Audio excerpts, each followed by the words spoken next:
Well, well, well. You wanted it. You asked for it. You got it. We're doing our first live podcast. We're doing an M4 podcast live Saturday, August 26th. We're going to be live at the Dipper Cafe. So if you are in the Northeast, you got to come and attend and represent. It's going to be a good time. Me, Packer, Mark Unseen, Joe Hawk, and a whole litany of guest appearances will be happening in person and over the phone. So Saturday, August 26th, 9 p.m., live at the Dipper Cafe in New Bedford, Massachusetts. No cover. So you don't have to worry about that. Come spend your money on drinks and good times. But yeah, Saturday, August 26th, 9 p.m., Dipper Cafe. Make sure you're there. And I want to give this, take a second to give a special shout out to all my Patreon subscribers. If you are interested in supporting the show, go over to patreon.com/bigtruth and you will see 4 different levels that you can sign up for. They all come with their own special rewards or whatever you want to call it.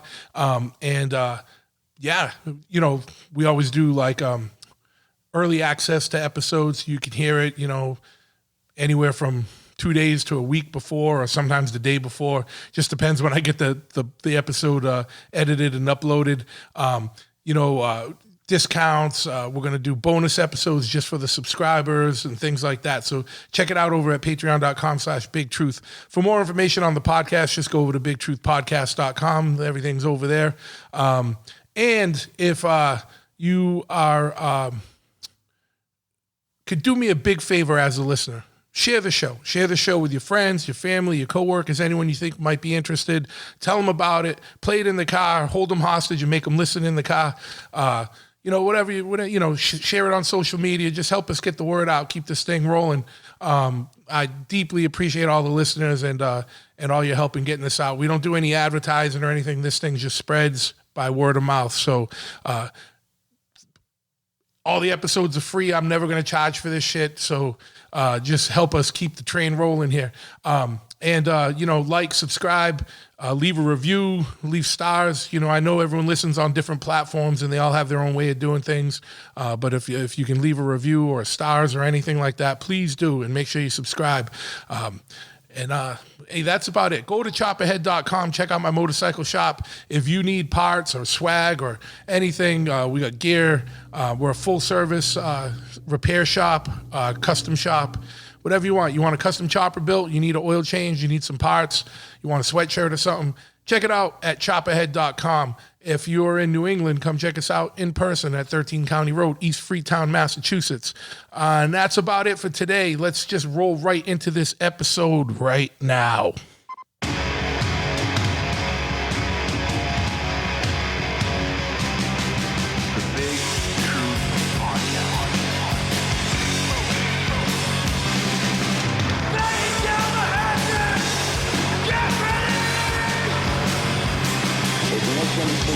Start.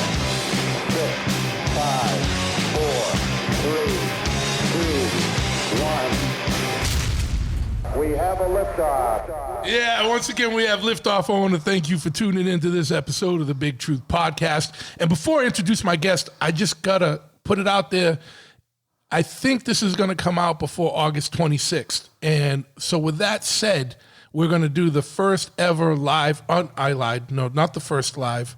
The first live podcast for the Big Truth Podcast was at Mama Tried, but we're going to do the first live M4 roundtable live from the Dipper Cafe, August 26th, Saturday night, August 26th, 2023, at the Dipper Cafe in New Bedford, Massachusetts, me and Packer's Bar. So it'll be me, Packer, Mark Unseen, and Joe Hawk, and then a cast of characters that'll be guest spotting. So make sure you come out. It's free admission, ton of giveaways, ton of bullshit, and it'll be fun as fuck.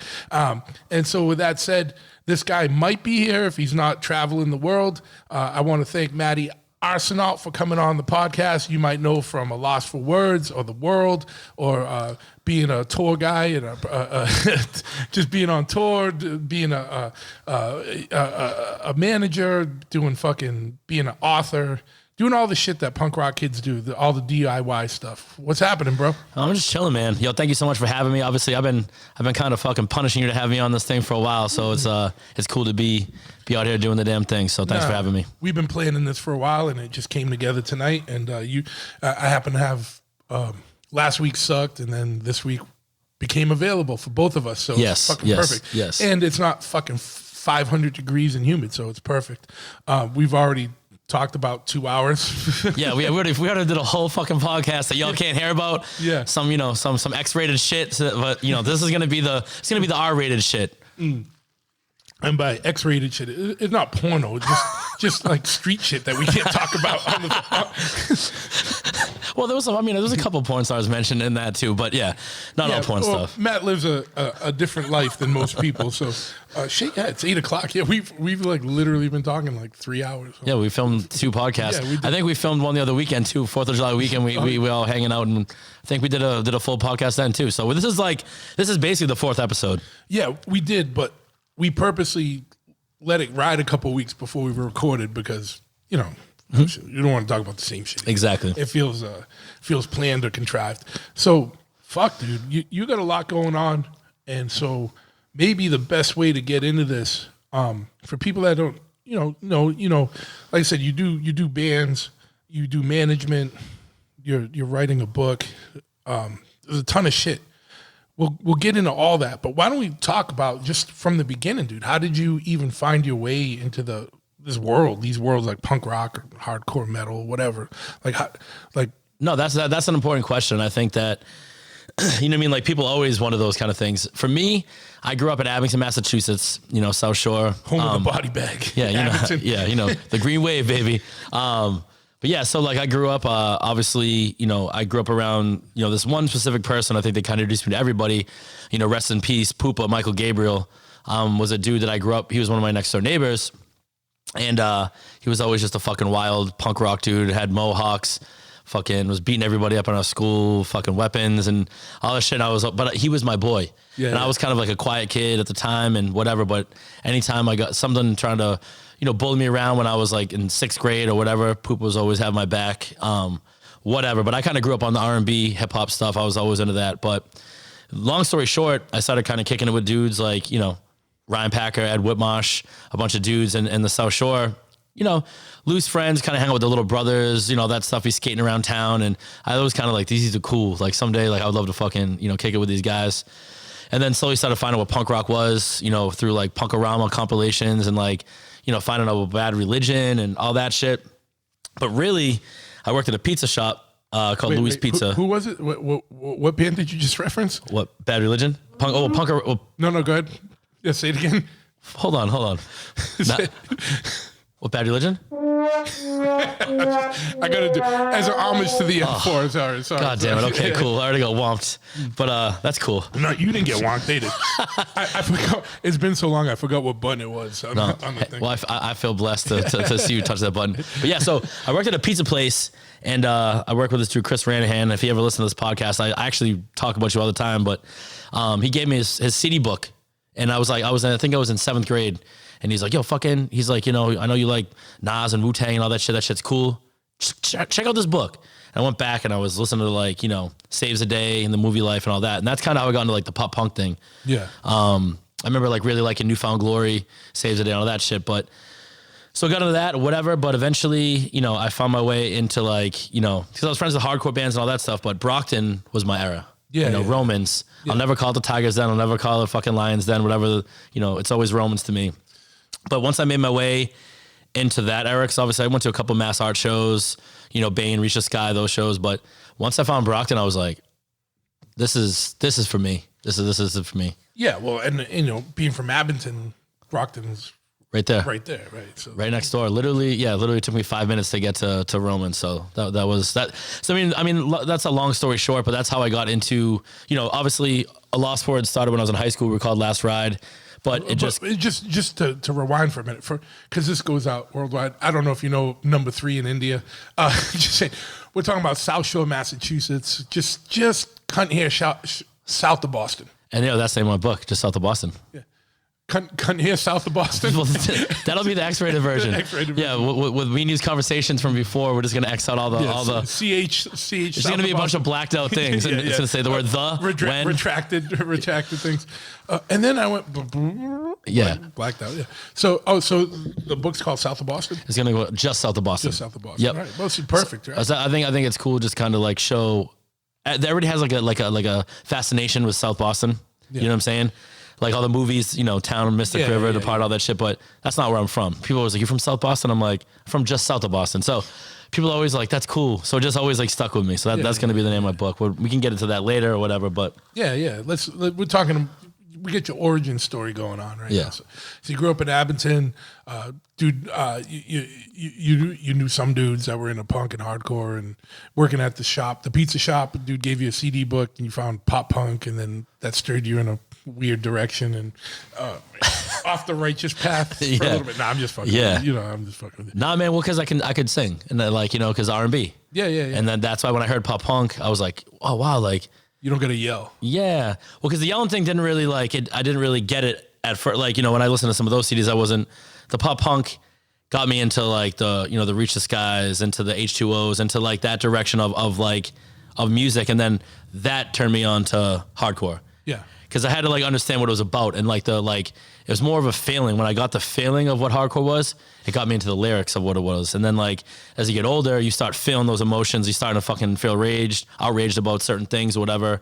So everything made more sense. At first it just was like, oh, why are they yelling? You know what I mean? Yeah. Then it turned into like, oh, I feel what they're fucking saying now. You know what I mean? So that was, So it went from R&B to pop punk to hardcore. Is that man. It's I hope there's someone else out there that has that same formula. Yeah, that was my formula. I mean, there's no fucking rules to this game. So what era R&B?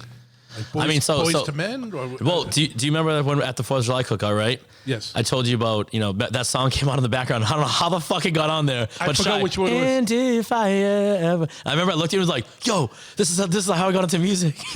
And when I get stoked on something, I really I get fucking hyped. And everybody's looking at me like, cool, dude. Oh, that's cool. I'm like, nah, you don't fucking understand, man. So basically my mom used to work with a woman that was a mother to one of the guys in Shy. So I think it was in third grade. We used to go to Dorchester to go and eat food at their house, dinner party or whatever. And he was one of the singers. And he's like, yo, Matt, he's like, I know you like this, and you listen to Gemini 4-5 and all this. Yo, check out H-Town and Jodeci and Boys to... he was giving me all these cassette tapes. Yeah. And he'd be like, yo, you can borrow it. Next time you see my mom's or whatever, just give it back. But yo, but I didn't even realize but he was on MTV and shit. You know what I mean? He was I'm like this. So I remember being at his mom's house and we watched the premiere of If I Ever Fall in Love video. You know what I mean? So it's funny because when I was a kid, I had a friend who was one of the sons or grandsons of you remember the band Tavares? That was a 70s in Saturday Night Fever. Tavares was one of the bands that had I'm gonna say no, but tell me about Tavares. So John Travolta was putting on a Tavares record in Saturday Night Fever and talking. Okay, about that's sick. But they're from New Bedford, so it was the same type of shit. So a bunch of our friends, family, were Tavares, the band, but also they also branched out into they were also played just music. So one of the dudes was in the Beaver Brown band, which was Eddie and the Cruisers and all that shit. So it was a big weird thing. It was a hometown hero. Hometown shit. Yeah. But these dudes were just that's what they were. You know what I mean? But Tavares was a 70s R&B soul funk, funk shit. Yeah. So when I'm on my drive home, I'll be listening. That's the thing is just that dude and then I would start singing sometimes I don't want to say we were he was definitely was my gateway to music though. Yeah. And then I mean, Shy, I might be the first person to sing on your podcast, doing an R&B song. So I think you are, yeah. Yeah. It only took, 104? I can't remember what episode this is. It only took 104 or 105 episodes. Oh, yeah. Wait, no, Billy Milano didn't come out yet at the time of this recording. So did he sing did he do R&B song? No, he didn't do an R&B song, but I'm trying to figure out what episode this is because it's going to be Easy Co was, I don't even know, 103 or 104. I'm trying to look this up really fast because I'm so retarded with all this stuff. I don't know what episode is what. Oh, so they were 103. Billy Milano's going to be 104. And you're going to be 105. The first, so it took 105 episodes before someone sang R&B on the. Yeah, I feel honored. That might be the coolest part. Just coming you're at the groundbreaker. 11 minutes in, and you're already breaking new ground. Cool. I mean, that's why no one's talked about Shy or Boyz II Men or Belle Biv DeVoe or whatever. Whatever the hell you've been talking about.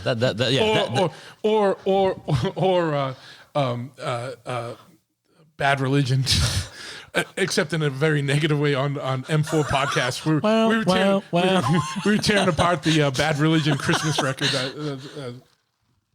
But yeah, I mean that's. Let me drink to that. Yeah. We're already hammered. That's what's funny. Yeah. Is like you guys don't know. Like we literally did a full first episode. We're just hammering. We killed half a bottle of Tito's already before we started. But so you originally were into R&B, which led your way into pop punk because you could feel it more, the emotion of it, the singing of it versus the gruff screaming. Yep. And then from there, then you understood more of the aggressiveness of regular hardcore or whatever. That's cool. It's interesting. It's just interesting to hear the background. Like, I grew up in a time, like when I was a kid, I listened to rock and hip hop. But it was the early days of hip hop. Like what hip hop were you listening to? Because like I grew up on Nas, Wu-Tang, Mobb Deep, Tupac, Biggie. Like that was my. This is where our age difference comes. Yeah, that's why I want to fucking know what's up. Okay, the first show I ever went to. This is I'm putting myself out there for all the listeners, right? The first show I ever went to was the Fresh Festival. It was like Dougie Fresh, Fat Boys. I think LL Cool J might have been on it. It was like I'm following. I know. So I know these guys. At least I'm not like too behind. The second show I ever went to was. Was that your first show ever? Your first hip hop show? No, first show ever. That's sick. That's actually real sick. My second show ever was, I believe it was Rat and Billy Squier, or it was Motley Crue on Shout at the Devil tour. Okay, that's also really cool. I mean, so you got some good. Mine was Newfound Glory Dashboard Confessional at the upstairs Palladium. I skipped school and went with my friends. Yeah, I'm just kidding. I kid. No, but I'm just saying yours is way fun. Like what I'm saying is your shit was way cooler than mine. But I always listened to, because to me it was like, it was all street music, right? So like I saw like Eric B and Rakim and like Public Enemy in like 1988. But I also saw like fucking hardcore. I was going to hardcore shows, and it was both. I will say this though. Me and my friend were in 5th grade. Rage Against the Machine and Wu-Tang were doing that tour together. Yep. Whatever, it was in like 95 or whatever the fuck it was. We actually saved money up. We were getting money from kids at school after, like say you get 50 cents left over. We would save money, and our friend's older brother bought us tickets to go to see Wu-Tang and Rage with them. We tried to sneak out of the house and go with them when they were going to New York, and they were like, juniors in high school. We got caught. We didn't end up going to the show. Yeah. That was my attempt for the first show. So that's cool. Yeah. Because like that, I think for me, and I just watched that RZA Wu Saga show. The Showtime one? It's on Hulu or Showtime. It's one of those things. But Wu Saga, the show that RZA produced about Wu-Tang. But it does go super into that Rage Against the Machine Wu-Tang tour. That shit's fucking legendary. Like rock and hip hop, that was like, man, like that tour meant so much to me. I wish I got to go, but I had a fucking ticket. I just didn't get to use it. Yeah, so like everyone talks about the interplay between like rock and hip hop, like Aerosmith and Run DMC, and like, or Run DMC just incorporating guitars and shit. But like the history between hardcore and hip hop goes even deeper. Like you don't Biohazard, yeah. Even before that, like Sick of It All, like fucking like KRS-One announcing like the first Sick of It All record. Like, see, I actually didn't know that. That's fucking sick. Yeah, just shit like that. And then he redid it on one of the later Sick of It All records. Like when they re-recorded Blood, Sweat, and Tears, like KRS came back and did shit and fucking, whatever. But it was all street music, and it was like reporting like what the fuck was going on in the world, going on in the communities, and so there was a lot of, and that's why hip hop and hardcore are so similar. That's why you see like, look at Nas when he has there's that epic thing with him and Tupac, and he has a Biohazard shit like that. That's crazy. Dude, even before that, like Public Enemy wearing Minor Threat t-shirts. See, that's why. And then you got dudes like Glenn Friedman who are like photographers. He was like taking all the old Black Flag pictures and all the old hip hop pictures. He's supposed to come on at some point. That would be sick. Yeah, I would love to hear that. Yeah. We're in the process of that. Yeah, 105, first R&B singer calling you, my man. We want to hear all the stories. Yeah, you're probably going to be like the most R&B that I ever have on this podcast, unless I can get like fucking some like 70s people. So I like R&B up until like the 80s, and then I hate it. Oh, so you're like the old school dude that's like, I don't like your R&B, dude. Yeah. I don't like Shy. I don't like fucking Jodeci. I don't like H-Town. Fuck all that shit. No, I don't. I don't like it at all. I'm not gonna lie, but it doesn't matter. No, we can still be but friends. That's what makes a fun conversation. Just of like, course. I feel like there's different generations, and I'm sure like, even sometimes I find myself starting to, I like to be very positive. Of course. And, I think, that's what you know about me. I try to keep a very positive, You do. And I respect that. And I respect it. And I'm not going to lie, I envy it a little bit. Like, I wish I could be as fucking positive. Yeah. I mean, sometimes it's not as easy. I know what I mean? Like I was telling you earlier, like everybody thinks I'm living this fucking fantasy life, but all positive. But I do it because seeing people around me happy makes me happy to a certain degree. Yeah. Of course. Just at least like as long as I'm making people happy, then it makes me feel like a good person.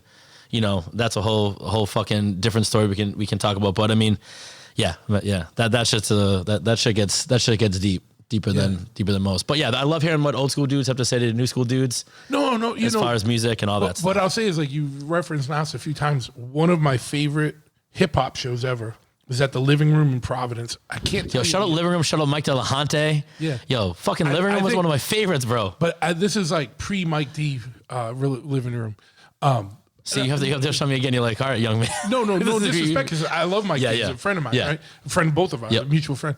But I saw it was, and I think I told you about this at the barbecue, but I saw Gangstar. You did tell me about this. J. and Nas opened the show. Yeah, I remember that you said Nas's first record, like his first, like I don't even think his album was out. It was like the single, but the single was hitting, right? Like but like Nas was a kid and he was like nervous and it was like fucking wild, dude. That's crazy. You got to see that, man. Like that's like my favorite rapper. Like I was almost gonna wear my Nas shirt here because I wear that shirt all the time. But it's when rap shows were still dangerous, like, and it was fucking weird, and like dudes still looked at you side eye if you were like no disrespect, and no one. If you were back there, you understand what I'm about to say. When you were like the grain of salt and the pepper shaker, it was like a fucking, like people looked at you like, what the fuck are you doing? Like, oh, you must be a real one then. You out here. Or like, what the fuck are you doing here? Or who you here with? Or like, what the fuck is going on? Because it was a different time. It was a little more wild. And like kids still acted up a lot more. Like I said, I saw Smith and Wesson. Do you want to also know something crazy? Sorry, my ADD is kicking in. Yeah, mine too. My first show at the Living Room that I ever played was with Doc Buster. Okay. I Lost Words. Yeah. People would never expect that. I remember I used to beg Mike Delahunty. Why not? Why wouldn't people expect that? Well, because like, you know what I mean? Like I don't like, actually people that know me and know I Lost Words would expect that. Yeah. But I remember I used to beg Mike D. I'm going to text Mike D after this and be like, yo. Is this when Lenny was more abrasive? Is that what you're saying? Yeah, but it's not even that. It's just more the opportunity that Mike gave me. Yeah, no, was like, yo, you're going to open it, like, because I used to give him demos and he like. No, you told me this story. And you should say it because it shows to the power of, not to sound like fucking lame or stupid, but believing in yourself and putting in the work to get where you want to fucking go and sticking it out, because everyone wants just instant gratification. 100%, especially this generation. I remember this story because it stood out to me when you told it to me at the barbecue. Yeah, so like, I'm gonna text Mike after this and be like, bro, I said your name 85 million times on the podcast. Yeah. So if you don't personally play this at your bar, you know what I mean? Like I don't even know what to fucking know. But so yeah, Mike D, great promoter. Mike, what's up? We got to do a Big Truth podcast live with Maddie. I'm there for that one. Yeah. I'm there for that one. So Mike D, I used to go there as a youngin' with my friends. Like, we used to pull up the shows and we used to cause trouble at those shows too. That's the Living Room? The Living Room. Yeah. We were kind of. Which one? The one that was right next to the Burger King? The one next to the Burger King. All right. So that's the second. Oh, God damn it, man. I thought the bubble. No. The first Living Room was a little further down the road, and it was on like, you had to go up the stairs to get, there was a parking lot, and then you had to go up these stairs, and it was like kind of second level. There was like this big bubble. But a little fun known fact, like, what a claim to fame, I guess, for lack of a better term, is like, I was at the Bad Brain show in 1988 where they filmed the Eye Against Eye video there. And it was fucking. You're cool. You're cool. That's some cool shit. That's like one of my favorite top 5 shows, because that's when HR was still, before he was like, he was still like more with it, and he was like doing backflips into the crowd and fucking banana. It was one of the most banana shows I've ever been to, and it was. But they filmed the Eye Against Eye video at that show. I'm jealous that you did that, but like, yo. Like the whole thing. That's also when we saw the first dance. It was like literally one of the first Danzig shows. They played Christmas night. It was like 88 or 89. They played Christmas night? Yeah. was like, I think I don't think Christmas I've ever been to a show on Christmas Eve or Christmas night. I referenced this because Erie Vaughn was on the podcast, and like literally I almost got in a fight with Danzig because I was antagonizing him the whole time because we weren't ready. This is like before, like Danzig to me was like Misfits, and then Sam Hain was cool, but like I wasn't ready for it at the time. I like it more now than I did when I was a kid. I was like, I didn't really get it. But I was more of a Misfits person. And even with Misfits, I was like an Earth AD dude. I wasn't more I liked the punk rock stuff, but I was more like the aggressive stuff. I was more, you were more like singy. I was more aggressive, right? So that's how we got into shit. Yeah. We started off on totally different planets. Yeah. But so I'm just kidding. But that's it. So Danzig came out in his little mesh half shirt, and I was like, what the fuck is this? I love that. I love like the first three records now, but I wasn't ready for it. It's like I was 16. I was like, what the fuck is this? I was like, this is not the Misfits. So I was antagonizing him the whole night. And then he was singing Halloween, and I just grabbed the mic out of his hand and I started singing it. And then like, I want to see this version of the truth. He wanted to fight, and then he was all like huffing and puffing. I was like, bro, I'm a kid, but I'll fight you. Come down. And then his manager came out and he wanted to fight, and then it turned into this whole fucking thing. That said, this is where I wish video cameras and cell phones existed. Yeah. So I could see this. That's the only time. But usually I hate that shit because I want everything to be cool. So there's stories. But it was funny, you know. It was just, you know. But I was antagonizing him all night. I was like holding up signs that said "Play Bullet," or just like I was like fucking with him. And then he finally did a Misfit song, and I was like, fucking give me that fucking mic. You're not doing this anymore. And but yeah, I don't know if I told Erie about that or not, but. That was for me, that was one of my favorite podcasts, having Erie Vaughn on, because he was telling a lot of like old school behind the scenes stories of like the transition between Sam Hain and Danzig and stuff. Like originally it was Sam Hain that was supposed to get signed, but they were like, oh, you should probably change the name and this and that. Like Rick Rubin was like, he got into the whole thing about like Rick Rubin getting involved and stuff. Yeah, that's go check out that show if you're interested in it. I'm actually gonna listen to that show when I That's what I'm gonna listen to. Not that the New Bedford Rennie told me, no offense, shout out.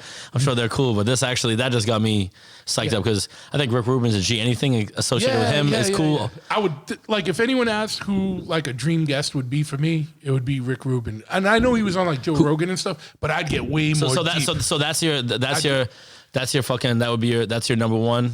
Live or Dead. That's not my number one. Alive or Dead. No. Top five. Who like now I'm gonna interview you for a second. You can't put me on the spotlight. I can't think of it. Rick Rubin is definitely one of the people I would. So there's two people I'm very envious of. Not envious, but like I don't know what the word is. I'm like, man, I fucking respect like Rick Rubin, the shit he did. I would love to talk to him more in depth about like the Beastie Boys shit, even the Danzig shit, the fucking Slayer shit. Like I want to go deep, like producing those records, like Slayer, Rain and Blood, dude. Like, come on, like that's fucking a top 5 classic, like fucking Beastie Boys, fucking, you know, whatever. Like all that shit.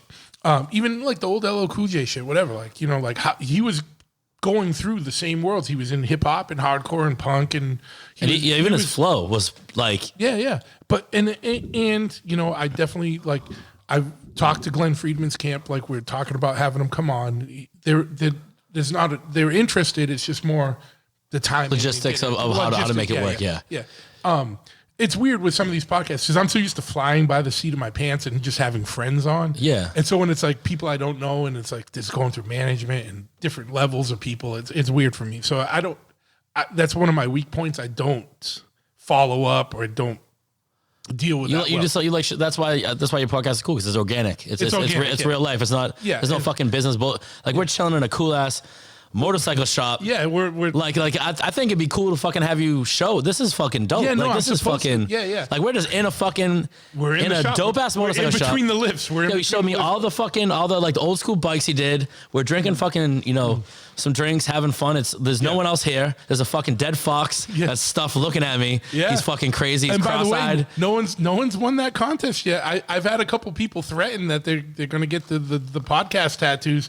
That fox is still up for grabs. If not, it's going to Joe Hawk's house. So, but yeah, I mean that's cool. I love this. No, so it's been totally organic, and luckily, I just have a lot of friends that have done well for themselves in different areas, and you know, and sorry, I'm pouring drinks as we talk, and you know, a lot of interesting people I know, so it's been cool, you know. But so trying to go through people I don't know and having to go through management and all that stuff has just been. See, I know what that's like now because back in the day, because you're you're a gatekeeper.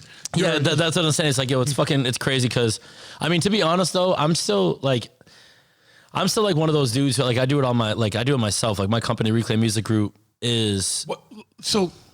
Before we get into the bands and all that stuff, because we kind of got the background.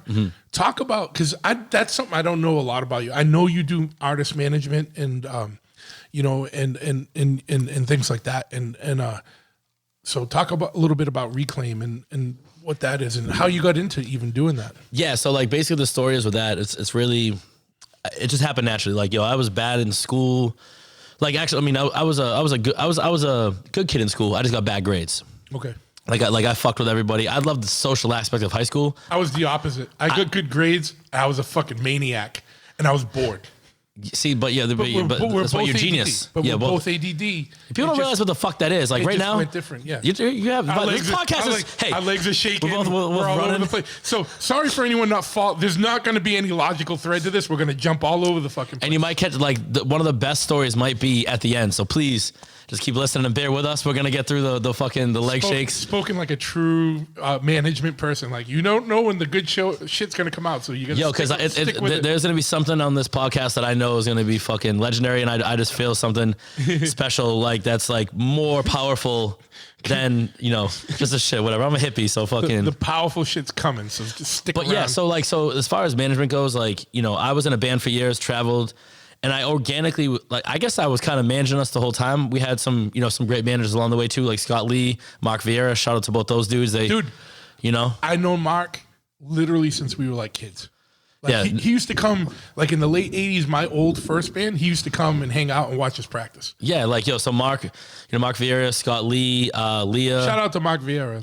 Yeah, so we were blessed to have some managers, but at the end of the day, he was still rocking flight jackets. Yeah, at the end of the day, I was such a go-getter, and I did it by myself for so long. I didn't know how to let someone take control. And I think, both those dudes respect me, but they're probably like, yeah, Matty was a psychopath. So I'd be like, dude, I just fucking talk to this guy. He's going to get us on tour. Cause I was out there hustling and using all my friends, all my friends, they would help me. But that's the thing with these worlds, the DIY worlds is you just go out and do it. Yeah. You don't need. I was making friends with all these record labels, these other managers, these bands. And I started working with this band called Paris. And they're a really big band. And they changed my life. I don't work with them anymore. It's complete good terms, whatever. But basically, I found this girl, Lynn. She was 17 years old, and she was recording at my old house, which is a recording studio. And this girl is just such a phenomenal singer, phenomenal person. What kind of music? So hard to just rock, alternative rock. Okay. Essentially, but kind of came from the Warped Tour world. Okay. But then progressed into real adults. Could play with, Florence the Machine or whatever. They're like a real rock band. Smashing Pumpkins or something. Yeah. They could totally do that. Lynn could do whatever. But I remember finding her and her story is great. She was she came out gay when she was 18, and I remember she was filling in for. Before it was kind of cool to do. Yeah, and it was so real. It must have been so difficult for her, And when I say cool, I mean more now it's accessible. It's not as big of a deal. 100%. And I'm not downplaying it, but I'm saying it's more. It was harder. It was harder than I think for her to come. And I remember she was filling. It wasn't accepted. Yeah, she was filling a guitar for us. And I remember she's such a fucking angel. I got to see her. She was at Sad Summer Festival. Totally proud of them. But I remember I was like, yo, our guitar player just got married. He can't, tour with us anymore. I'm like, because I kind of was being their manager now. I'm like, I want to see if you can fucking tour. I want to see if you have, as an 18-year-old girl, fucking, have you ever toured? My first tours I was 21. And some people can hack touring, some people can't. Guy, girl, gay, straight, doesn't fucking matter. Touring's hard. Either you got it or you don't. Let's see if you got it. She's like, I want to do it. I'm like, all right. So I went to her mom. I was like, yo, is it okay if we take your 18-year-old daughter on fucking tour with a bunch of dudes, yeah, bunch of goons, fucking, lost words. We're good guys and whatever. But so she was like, yeah, she's like, I totally trust you. Cause we started building a little history, went to the house and whatever. And she fucking killed it, man. She's a fucking rock star. She played in a Lost for Words. Yeah, bro. She would go 3 days without showering. never like just was so happy and just thankful. And like, you know, I'm like, this girl is a fucking star. You know what I'm saying? So basically I remember the first, you know, tour we did with her. And actually I tried to do a podcast. I had 2 episodes. I never put it out, but I actually talked to her about this. Maybe someday I'll release it. But you know, I remember she left her coming out note to her mom, on that tour. She came in the van. She's like, guys, let's go. Let's get out of the driveway. We gotta go. We're like, what's up? What year is this? This is roughly. It's gonna be about 10 years ago. Okay. Like 2000. Yeah, about 10 years ago. You know, she's 18. You know, this girl is just fucking just got to high school. Yeah. You know what I mean? So she jumps in a van with a bunch of dudes, leaves a note that bunch of sweaty dudes, and coming also out note to her. And also to our her van, mom. we have to padlock it in the back to lock it. Yeah. You have to. There's only one window that goes down. There's no AC. Do you get what I'm saying? Yeah, it smells She great. fucking, yeah, we were all half naked. Yeah, yeah. Same with her. We're all just at the point where you can be as cool as you can be without, you know, being full blown fucking, you know, weirdo. Yeah. And, you know, but it just made it like, yo, that's what it is. And that's why I want to make sure that everybody knows. And I know that there'll be fans of her. In a Like, weird she's way, though. she's a G. She's a fucking rock star. And in a weird way that probably put her mom a little more at ease. Oh, yeah. That she was in a van full of dudes, but she came out and she gave the note. Oh, yeah, So she's like, all right, I don't got to worry about her coming home pregnant or anything. Yeah. So like, yo, it's just cool. Like, so long story short, I had to tell that little story, Lynn. Hopefully you fucking respect that shit. I love you. And I'm going to tell you to fucking listen to this shit. But, you know, so that was cool. So I got into management because Lynn, I used all my resources and people weren't like taking me seriously at first. They were like, you know, shooting it down like, oh, whatever. I'm like, yo, this girl, like, this fucking girl's a star. Like, what the fuck don't you see about, what are you not seeing? And then there's one dude, Dave Shapiro, shout out Dave Shapiro. You don't know if you know Tim Bora. They run Sound Talent together. You know, Dave and Tim are both such great friends of mine. Dave gave me a shot. Dave was like, because he had signed my band at Lost for Words and booked my band. He's one of the biggest agents in you know, the Warped Tour-esque world. He's bigger than that, but Warped Tour is, shout out Kevin Lyman too. That's my fucking guy. I just talked to him the other day. But yeah, he believed in me. He's like, Maddie, I believe in this. They became one of the biggest fucking bands. Like I remember we brought them on Warped Tour. And what I did, I went around and told all my homies, I'm like, I don't care if you fucking, you know, Motionless in White or Bless the Fall or fucking Yellow Card. I was going to all my homies and I'm like, watch this band one day, please. Come watch this band. Like any band that was on the fucking tour, I was like, and I had I'm not even lying. I had like 50% of Warped Tour coming out and they watched them and it changed. Yeah. That day, everybody was tweeting, but I'm telling you, like, just everything started, like, it just happened. Yeah, because now they're all tweeting because they were fucking awesome, not because of me, because they loved what they saw. No, and that was like you took an organic approach because now the musicians now the managements have to pay attention, or the people that are doing all the booking and agents and stuff have to pay attention because like, all right, we booked these bands. Now these bands are all talking about this artist, and even though Maddie came around and told us about him, it takes this for people to really, in the industry to pay attention. Because at that point, not the artists. The artists get it. Yeah, oh yeah. But then the main thing is the artists are the ones that pick the fucking bands at the end of the day, usually. Yeah. So now we have everybody. So it really just like kickstarted. Now they all wanted to play with them on their own tours. 100%. All the people that shut me down to the labels, all the agents, now their bands are going back like, yo, we need this band. Yeah. We want to be the first one to bring them out. And you know, shout out Sleeping with Sirens and Pierce the Veil.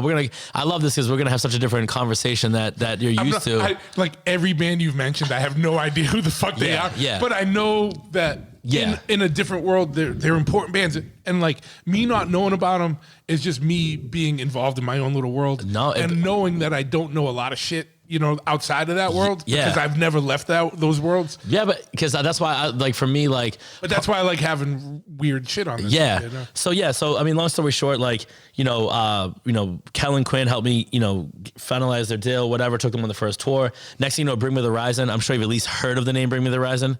They're a massive, okay, I love you. I can't wait to give you a big hug. I'm not going to lie, dude. I'm going to be like, I have not even heard of that. Yo. And I'm sure they're fucking huge. So they're from the UK. They're fucking huge, man. Yeah, like I'm sure. Fucking like headline fucking Download Festival. Okay. Like I don't even know what that is. So you're the best. This is but so anyways, they just started getting opportunities, whatever. I only use this podcast to highlight my own ignorance. So that's what and I'll get real, and I haven't even talked about this before. Okay. You know, we went through we got all the way to the top. I got them to play Coachella. I know what that is. Yeah. So we went from fucking playing a VFW in Massachusetts. Yep. She's from Lowell. They're based out of Lowell, all the way to Coachella, and then I got locked up and went to prison in Japan. But then before you get to, because we're going to talk about prison in Japan. So how long was it from the VFW in Massachusetts to Coachella?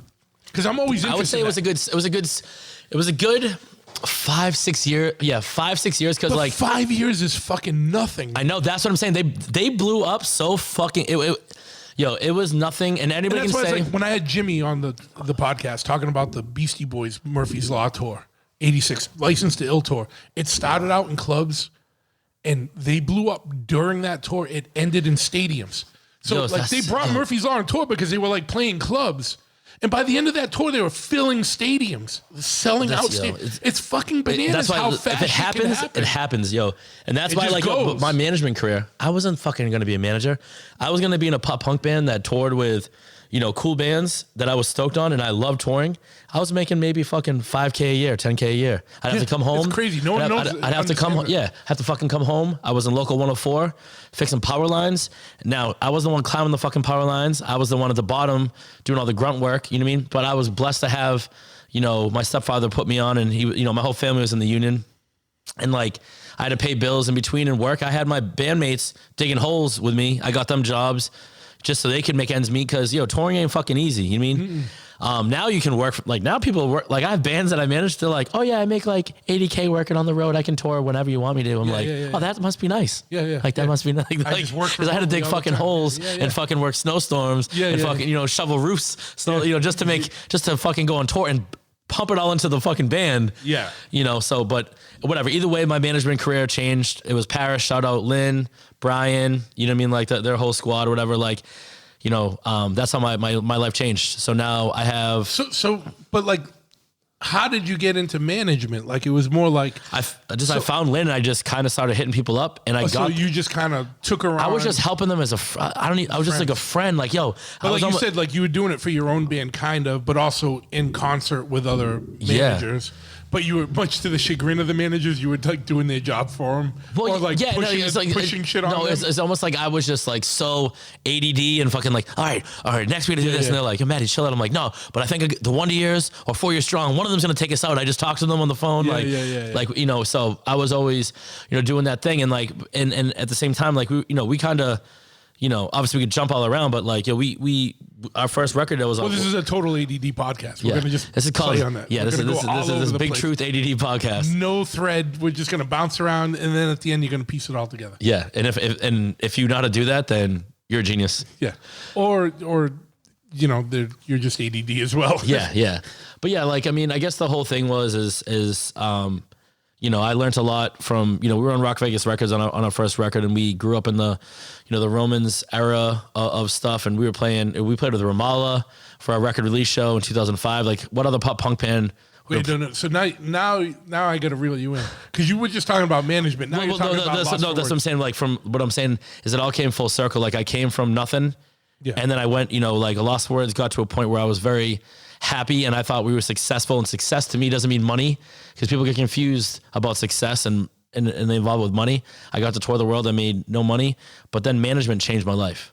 That's what I was getting to. I swooped in, from, it's just you swooped in from being the artist to the money guy to taking the money. No, well, yeah, give me the money. Well, I'm just kidding. And I'd be like, just kidding. I don't even know how to follow up on that, because it's just yeah. So I mean, give me 20%, motherfucker. 15%. I charge 15%. All you managers that charge 20 they're fucking. Look at you. Yeah. You're the fair manager. Yeah, you want to manage War Machine? I don't sign contracts really with any other band. Like people like, you're a bad businessman, all that shit. Dude, I'll start singing. I won't yell anymore. Just bring War Machine out. Yo, let's do it. That's fun. Yeah, yo. I'm trying to go on that Europe tour though. I saw that round 2 fucking Slapshot DVD. War Machine's trying too. Like, obviously, Risk and War Machine weren't mentioned on that flyer yet. We got to figure out what the fuck is going on. I saw that. What the fuck's up? I don't know. Come on, Packer. What's going on out there, dog? Well, it's not Packer. It's Stronger Bookings. What's up, Stronger Bookings? Fucking, yeah. The first run did well. What's up with Europe? What's up with the British? Yeah. Why can't the whole team go out again? Yeah. We'll figure that out. Yeah. So no, I just saw that tour flyer get announced. That was today, right? Because I just reposted it. Yeah.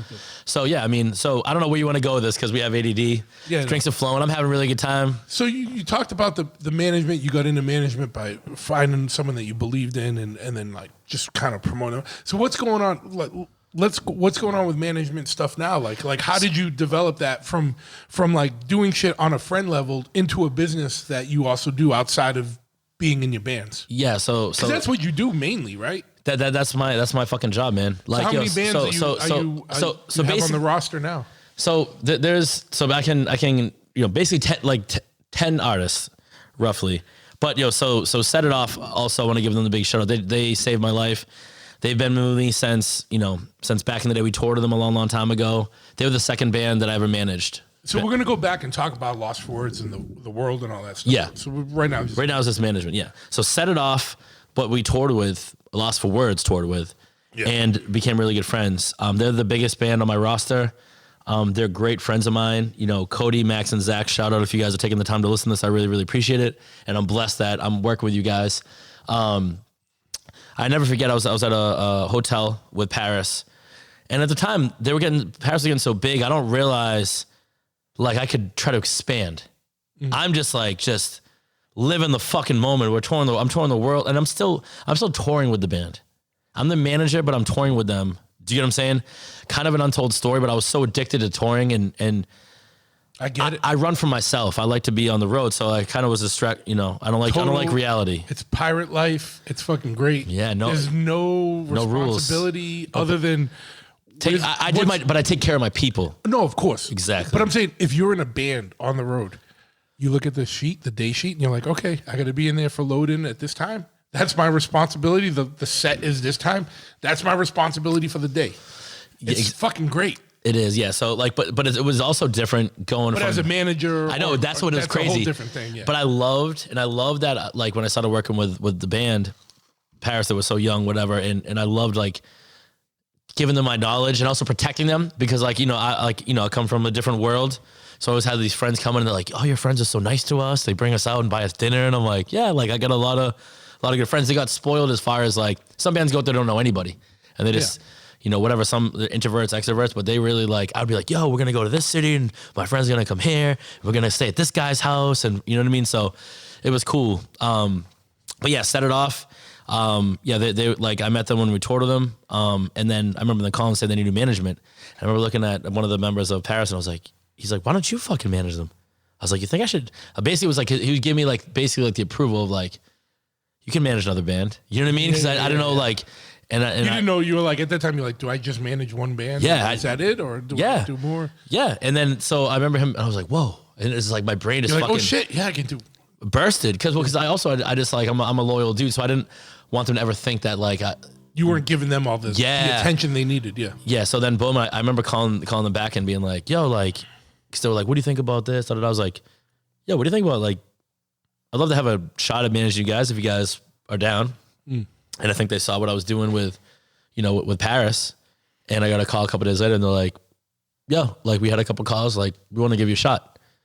I was like, cool. And then, that's how it started. So they were the bands that I was mainly working with. Obviously, we can, when I had my little extended vacation in Japan, and then, when I got out, Set It Off stayed with me. And that was, it's a testament. It was as loyal as you can say, man. They're like, when you get out, you're with us. Like, like you didn't anything bad, like it wasn't like, you know what I mean? It's just like you had a little mistake, whatever. And so let's talk about that. Cause I think also, besides my first R&B guest, and you're also my first guest that did any jail time in Japan, as far as I know. So how did that happen?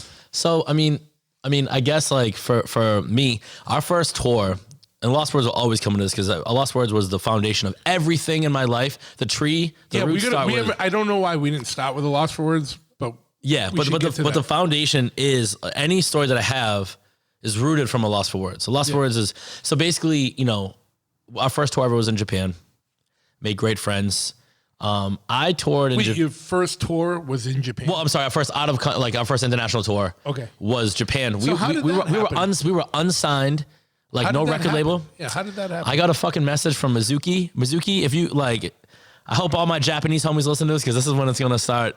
You know, I'm gonna when I shout out this podcast, I'm gonna shout out certain groups of people to make sure they're listening. Yeah, because there's gonna be a lot of different aspects. But why don't we rewind a little bit? Why don't we talk about going from R&B into A Loss for Words? It's like because I feel like everything's gonna build off this. So like just to try and keep it somewhat organized and less ADD like all over the place.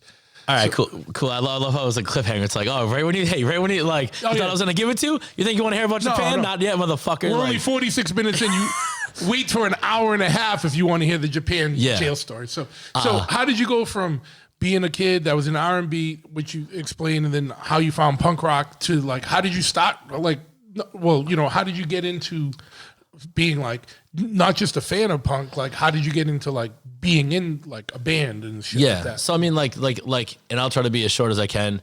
But yeah, so the band kind of started. This is long form. You don't have to. Yeah, me and my homie Danny Poulin went to high school together, and actually we started out beefing back in the day. Like he was in 8th grade, and I was in 10th grade. He was one of the original partners in Full Speed Ahead. I heard about. I know the story. I know the story. So like Danny and I had kind of smoke at the very beginning because we both, I had just broke up with a girl and then he started dating the girl, typical bullshit, how it always starts. This is high school? He was in junior high. I was in high school. I was in 9th grade. He had a little bit more game, man, because he was in middle school pulling high school chicks. Come on, man. Yeah. No, Danny Poole was a smooth operator back in the day. Back then? Yeah. Now he has a kid and he's married and shout out Danny. And I know you're doing good. He has more ADHD than I mean. He's on a whole nother spectrum. So should we get him on the podcast just to have a total off the wall all over the fucking place? Man, getting him here would be fucking impossible. That dude is fucking. I haven't seen him in a long time. He's told me we're gonna get oysters when I'm home, but Danny Poole, we'll see if I'm calling you out right now. If we don't get oysters, it's on you, dog. All right. But yeah, so like we started the band back. Dude Poopa squashed the beef. He was calling my boy Martel's house. This is back on house phones. Calling like, what's up? Shit talking. And then my boy Poopa. So it went from beef to a band? Yeah. We went to high school together. And then we started playing. And then we called Last Ride. Super, nervous, whatever. One of our first shows was actually with Six of Fire at the Hannah YMCA. Bob Townsend put it on and put us on. It was the same night as Blink-182 and Green Day. So obviously, there was like 100 kids there. But like, think of our first, pop punk emo show. Because we were more emo then. It was against Green Day and Blink-182. Like my first pop punk show was Green Day, but it was at Fred Smith's fucking skate park, and there was like 30 people there. See, Truth. You got that's the kind of shit. Like that's wild, dog. Like yeah. So so basically we got into that. I think that's like my only pop punk show that you ever been to. And it wasn't a pop. And you went to the skateboard. It was like and you went to the skateboard. They just Green Day played at Fred Smith's skate park in Rhode Island, and literally it was just they were on tour. They played the show, and it was like 30 people. It was when they were first, obviously. In their younger days. Yeah. Like, they weren't doing arenas yet, obviously. But that's cool to even say that you got to do that. And so from there, honestly. And shout out to Fred Smith, who's still living like the full pirate life. Like he works for me at the tattoo shop, but he can't come back until October till he gets his license back. He's like, he's in his 60s or something, and he's still like fucking, or late 50s, and he's still like full fucking pirate skateboarder. I love punk that. rock, fucking. He's living his best life. Lives a life. He shows up on his bike. He rides a rigid chopper to the shop, but has no license, and then got caught like 3 times. And he's like, "Yeah, I just can't do this anymore. Yeah, I can't live this." He's like, "I'll be back in like September or October when I get my license back." Like, and I'm like, "All right, it's cool. Like he gets a pass." Yeah, no, that's a cool story. Yeah, so I guess our next chapter of that, me and Danny started the band. But so I didn't realize that you and Danny had started the band. Me and Danny started the band together. Yeah. So because I said we grew up. So you guys were in a beef over a chick. And then it was like, all right, let's turn a beef into a band. Yeah. How does an emo pop punk band start? That's how it goes. Yeah. She broke my heart too, dude. It's so lame and perfect. Oh yeah. I mean, yeah. Sorry, dude. That started. We're talking when we're 13, 15. You know what I mean? So get even the past. This isn't a fucking 25-year-old like we're adults. I know. So we did that, and then honestly, so we obviously grew up and we were friends with all these dudes, like the Ryan Packers, who I know everybody knows who Ryan is, and Ed Whitmarsh, and all these dudes. So I don't think anyone. My general listeners know Packer because he's been on a bunch of times, but Ed Whitmarsh, you probably got to do a little explaining about Ed. He just looks like he's just a big dude, like back of the neck. Yeah, it looks like kind of Shrekky, Brockton hardcore, kind of Shrekky. Like he was a dangerous dude growing up. He's a dangerous dude. Back when we were kids, man. Dude, this dude was like a fucking giant. Yeah. And he just like, he was always bald. I think he grew, I don't think he ever had hair. I really don't think he had hair. But so I grew up with his sister. I knew Debbie. But yeah. Check out Back of the Neck. Back of the Neck, yeah. Shout out Ed Whitmarsh. I love him. But yeah, so like we grew up with all these dudes. So like we always had love from the South Shore hardcore kids. So when we started playing, people were like, oh, your fucking band sucks. You a bunch of pussies, whatever, da-da-da. But they had love for us as people. So we always had. You're a good kid, but your band sucks. If I could have made $1 for everybody that said that, I would be motherfucking a millionaire. Dude, I'm not gonna lie, like you're a cool band, just not my thing, but you're yeah. So like we did that, and basically once Poopa passed away, which I started the whole thing with, dudes like Colin Campbell from Colin of Arabia. He came to one of our shows. We played at the Hanover YMCA, and I remember him being like, "Oh, like come hang." And I went to they did a benefit show for Poopa, and it was anybody from Junction 18, who's a band that we looked up to. It was Back of the Neck, all these different bands, whatever. But Rock Vegas Records, which was a South Shore hardcore label, they had it locked down. They had it locked down for Roman's era, and they were like, "Yo, we want to put out your Colin was like, we want to put out your record," and we're like, "Yo, we got a record deal," and like. It wasn't a record deal to what people think it was a record deal, but it was a handshake of just like, we're going to pay for your record and we're going to give you CDs to sell. And we sold 3,000 records in like 3 months. Yeah, man, that's good. And that was a lot. And because me and my homies, we're going out and peddling fucking CDs.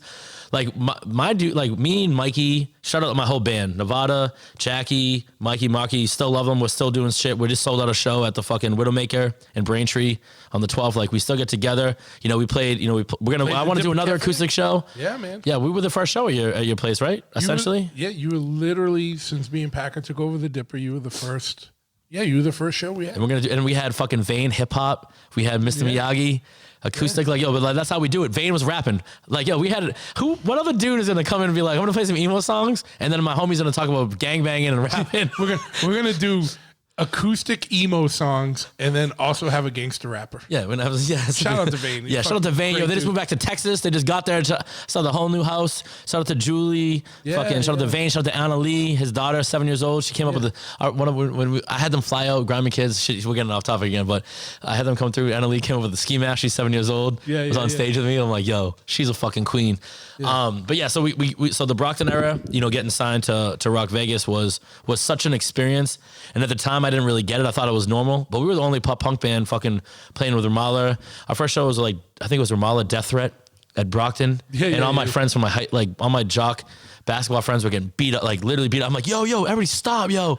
I'm like, yo, those are my fucking dogs from fucking high school. Like, yo, please, like get give them a pass. And then everybody's cool. Then they all started shaking hands and we laughed it out. Some people got lumped up pretty good, but at the end of the day, that's the thing about that's the thing I loved about Brockton. Everybody kind of you got lumped up, but shook hands, but then it was like, yo, all right, you Maddie's boy? We're Maddie's boy too. All right, cool. Well, that's all good. Yeah. Sorry about that, but not sorry about that, but let's go get a beer, whatever. Yeah. So we grew up in that era, and that really changed our lives. Colin brought us on one of our first tours. When pop punk was hard. Yeah. When pop punk was hardcore, kid. South Shore, just south of Boston. But so I remember Colin brought us on one of our first East Coast tours. We went from Boston to Florida. We did a couple little things. Just playing in front of 20 kids at bookshops and VFW halls or whatever. But then Colin brought us on a tour with Ambitions and Crime and Stereo. I love Crime and Stereo. And that's when it started. We were playing in front of kids. 100 kids maybe, whatever. But we got it. Colin is like, this is how you get your fucking guarantee. You know how he is theatrical and like whatever. And then from then on, it went from, touring with the Wonder Years, all these big pop punk bands, and it just happened. We got signed because we could. How did you go from touring with like Colin of Arabia to like other pop punk bands? Well, so we were obviously playing with other pop punk bands. That was happening, but our first tour was that. But then we just obviously we had our friends and we're like, let's start booking our own tours. We started booking our own tours.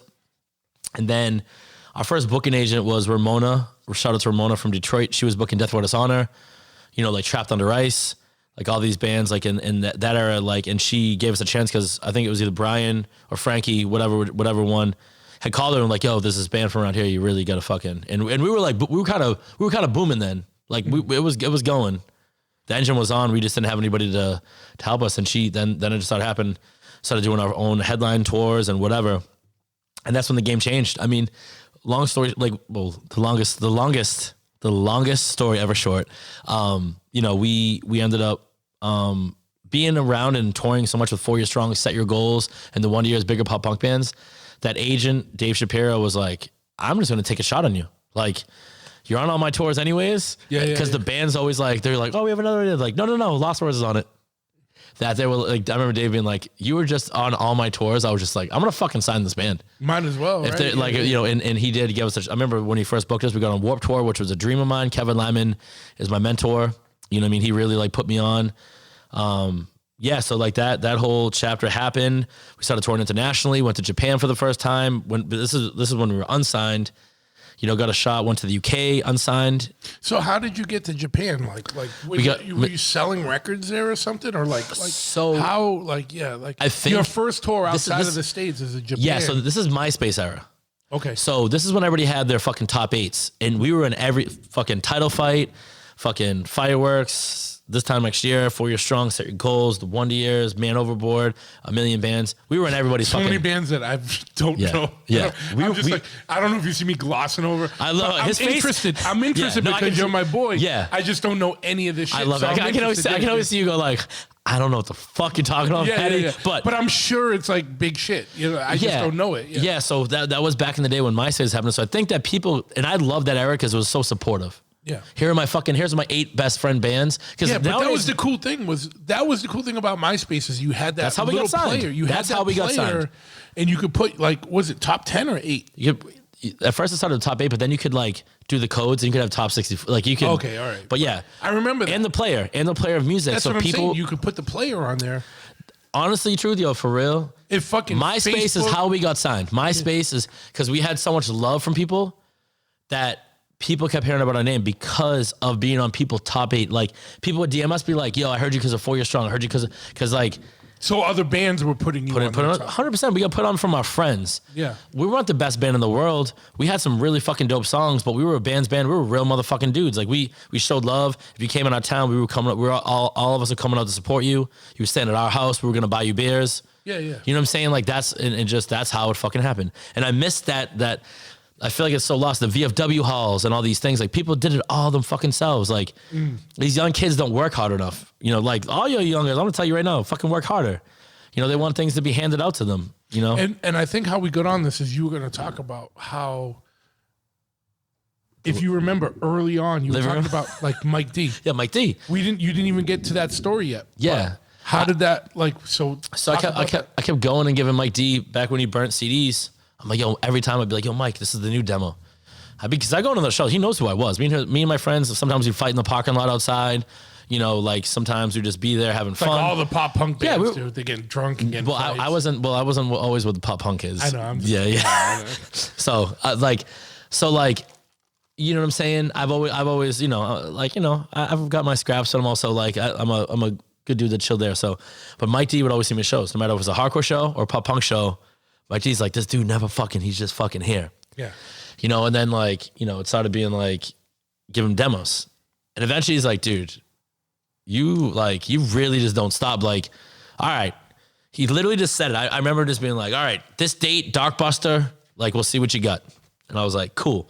And I remember I told everybody, I think I pulled up 60 South Shore dudes. I had Whitmarsh, Colin. I had everybody. I'm like, I came full force. So I was sure, I'm like, because some people just, like, we fuck with Doc Bar. Like, I mean, like, people are like, yo, we're going to come support, but also we fuck with Doc Bar. Like, that's a cool show. But I pulled up and people went fucking off for us. I had homies coming. I'm like, if you don't fucking hit dudes and stage dive for our band and swing off the fucking pole that was in the middle of the stage, I'm like, so Mike D was like, you people pulled up tonight.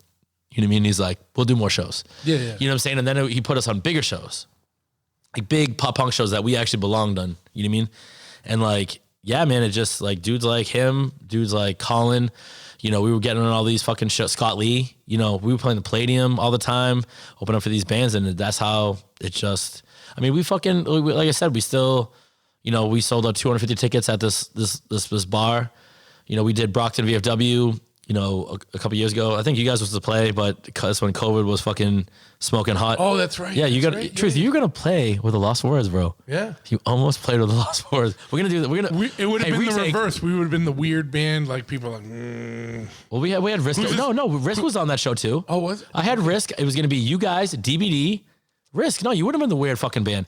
Okay. We would have been the weird band on the fucking show, and it was our headliner. And it was your show, yeah, bro. But that was like that's the thing. That show. Right, I forgot about that. It's so crazy. We have a really shitty shirt that my bass player Mikey. I hate his merch designs. I love him, and I know you'll laugh when I say this, but your shirt designs are fucking trash to me. No offense, and I know you hate my shirts that I make too. But I'll give you one because they didn't sell. Actually, some of his shirts have sold, so I don't want to. He actually does. He has some cool designs sometimes. But we have one with all the bands in the back. Oh, really? It's fucking, you know, we have bro, there's every genre. It was 2 days. Yeah. So the first day I catered to one thing, you know, and the second day I catered to another thing. You know, the hardcore chapter of my life and like the pop punk. Yeah. You know, everything. I had R&B band on it. I had. Did Shy play? Was Shy going to play? If they fucking, bro, I couldn't afford those fools to play rock. That'd have been funny. You probably could now. I'll get the fourth member that was doing the background. He's only $500 to get. You mean? But yeah, so I had grimy kids on it. You know what I mean? I had, and I was talking to these girls, Shallow Pools. I manage a band.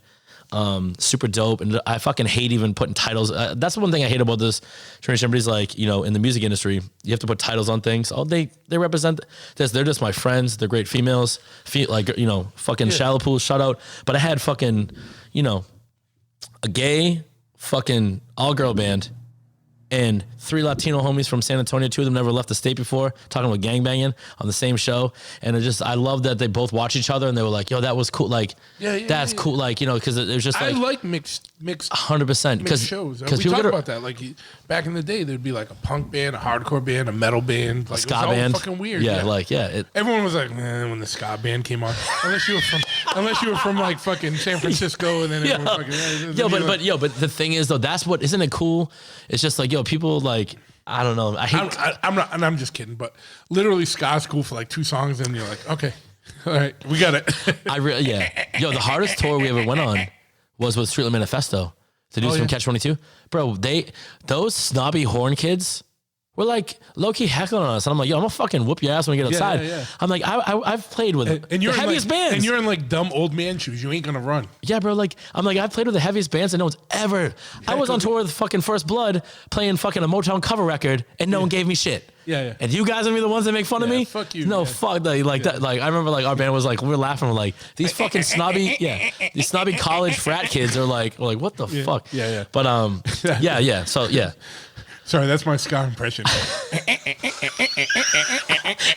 It sounds like a fucking R&B song. It sounds like the bed knocking. Sped up. It's a Shy song. Sped up on 78 instead of 40 instead of 45.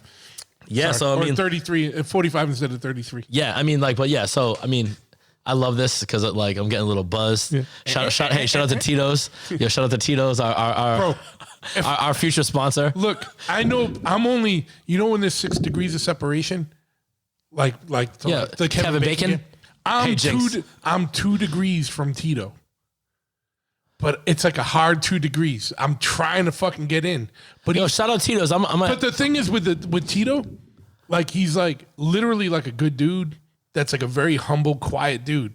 I've been trying to get him on the podcast so hard. Yeah, Tito, we need you, dog. He doesn't do interviews or anything, But like I'm only 2 degrees from Tito. I'm just trying to get. Yo, in don't there. make us hit up Kevin Bacon.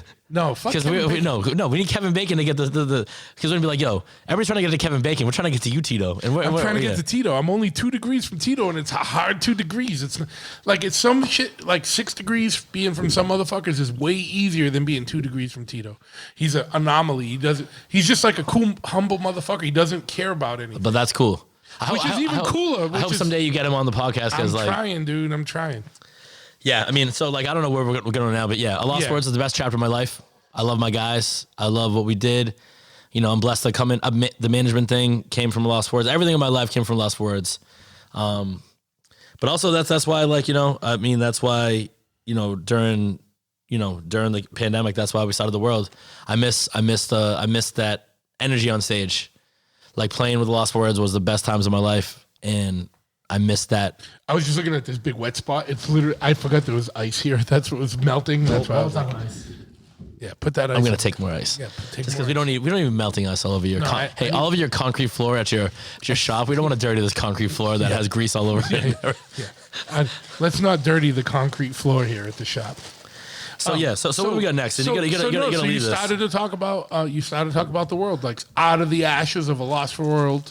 A Lost for World is my pop punk band that I'm gonna start. Me and Packer are gonna start. I fucking hope so. And we're just gonna do like really like Weird Al covers of like A Lost for Words. Yo, Weird Al, shout out Weird Al. Yeah, shout out to Weird Al. Fuck all these people that are trying to shout out Pee Wee Herman. If you don't recall, in 2006, that motherfucker was arrested with child porn. So yeah, fuck him, dude. Yeah, like honestly, like the worst people in life are pedos. Yeah, only good pedo is a dead pedo. Mm-hmm. And forgive me if I'm talking out of context. Nah, fuck fuck Pee Wee Herman. But if he was caught with child porn, fuck him, dude. Like, why are you fucking? Yep. Yo, hey. As a pop punk dude, I'm backing you fully. On this message, man. Like me and A Lost for Words, fuck. The new fuck Pee Wee Herman A Lost for Words t-shirt is gonna be coming out. Yo, Big Truth Podcast A Lost for Words. Combo mashup shirt. Yo, damn straight.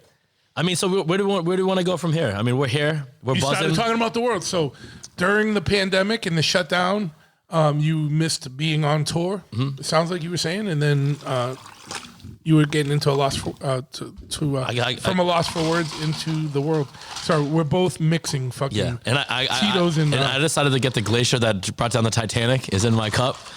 Like it's just Tito's and Gatorade, aka the Even Steven. Yep. Also shout out Even Steven. Even Steven, man. We won't have hangovers tomorrow. That's true.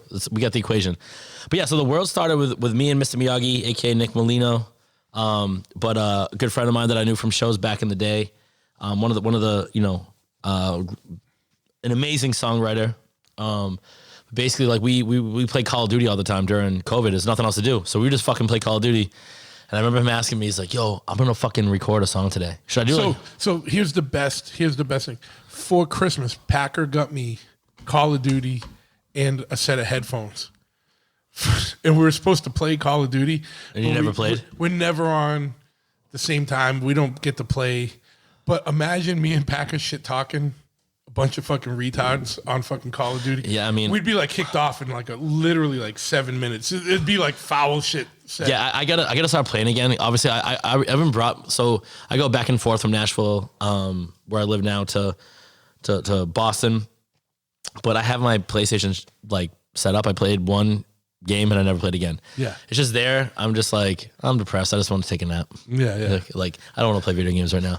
But yeah, I mean, yeah, it's so The World. Go back to The World. So we started over COVID. Me and Miyagi started it, and then I hit up my boy G, who does like samples and all that shit. Free G, by the way.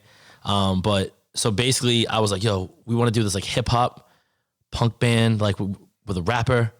Like I said that, he's like, I'm in. Like, I don't know what you're talking about. And then, because basically, like, we got Vane to do it. He was supposed to be I'm just going to dump this on the floor if that's okay right now. Yeah. But basically, like, that's not the worst thing. Vane, on the floor of this shop. Vane was actually just kind of my homie from San Antonio. And him and G had did a track together. And it was just so dope. Me and G at the same time were like, let's put this on the record. Like, let's put this, like this is like the thing that's missing. And the way that we did it, we had Ryan from Cruel Hand playing drums, you know. We didn't really have a guitar player at the time. We ended up getting Tyler from Black My Heart to play with us. But me, Nick really did it. Sent to G did all the samples and stuff in between. You know, Ryan was the drummer, all that. But Vane brought a new element to the group, and the whole thing was like Wu-Tang style. We had guest vocals on each song. Like, it was like a mixtape. And yeah, man, it was awesome. And we just, it's been fun, and it's been a cool thing to do. We just dropped our second record last week. You know, and it's really cool. Like, we even took it above and beyond. Now Vane is in the band on songs. We have 2 rap tracks.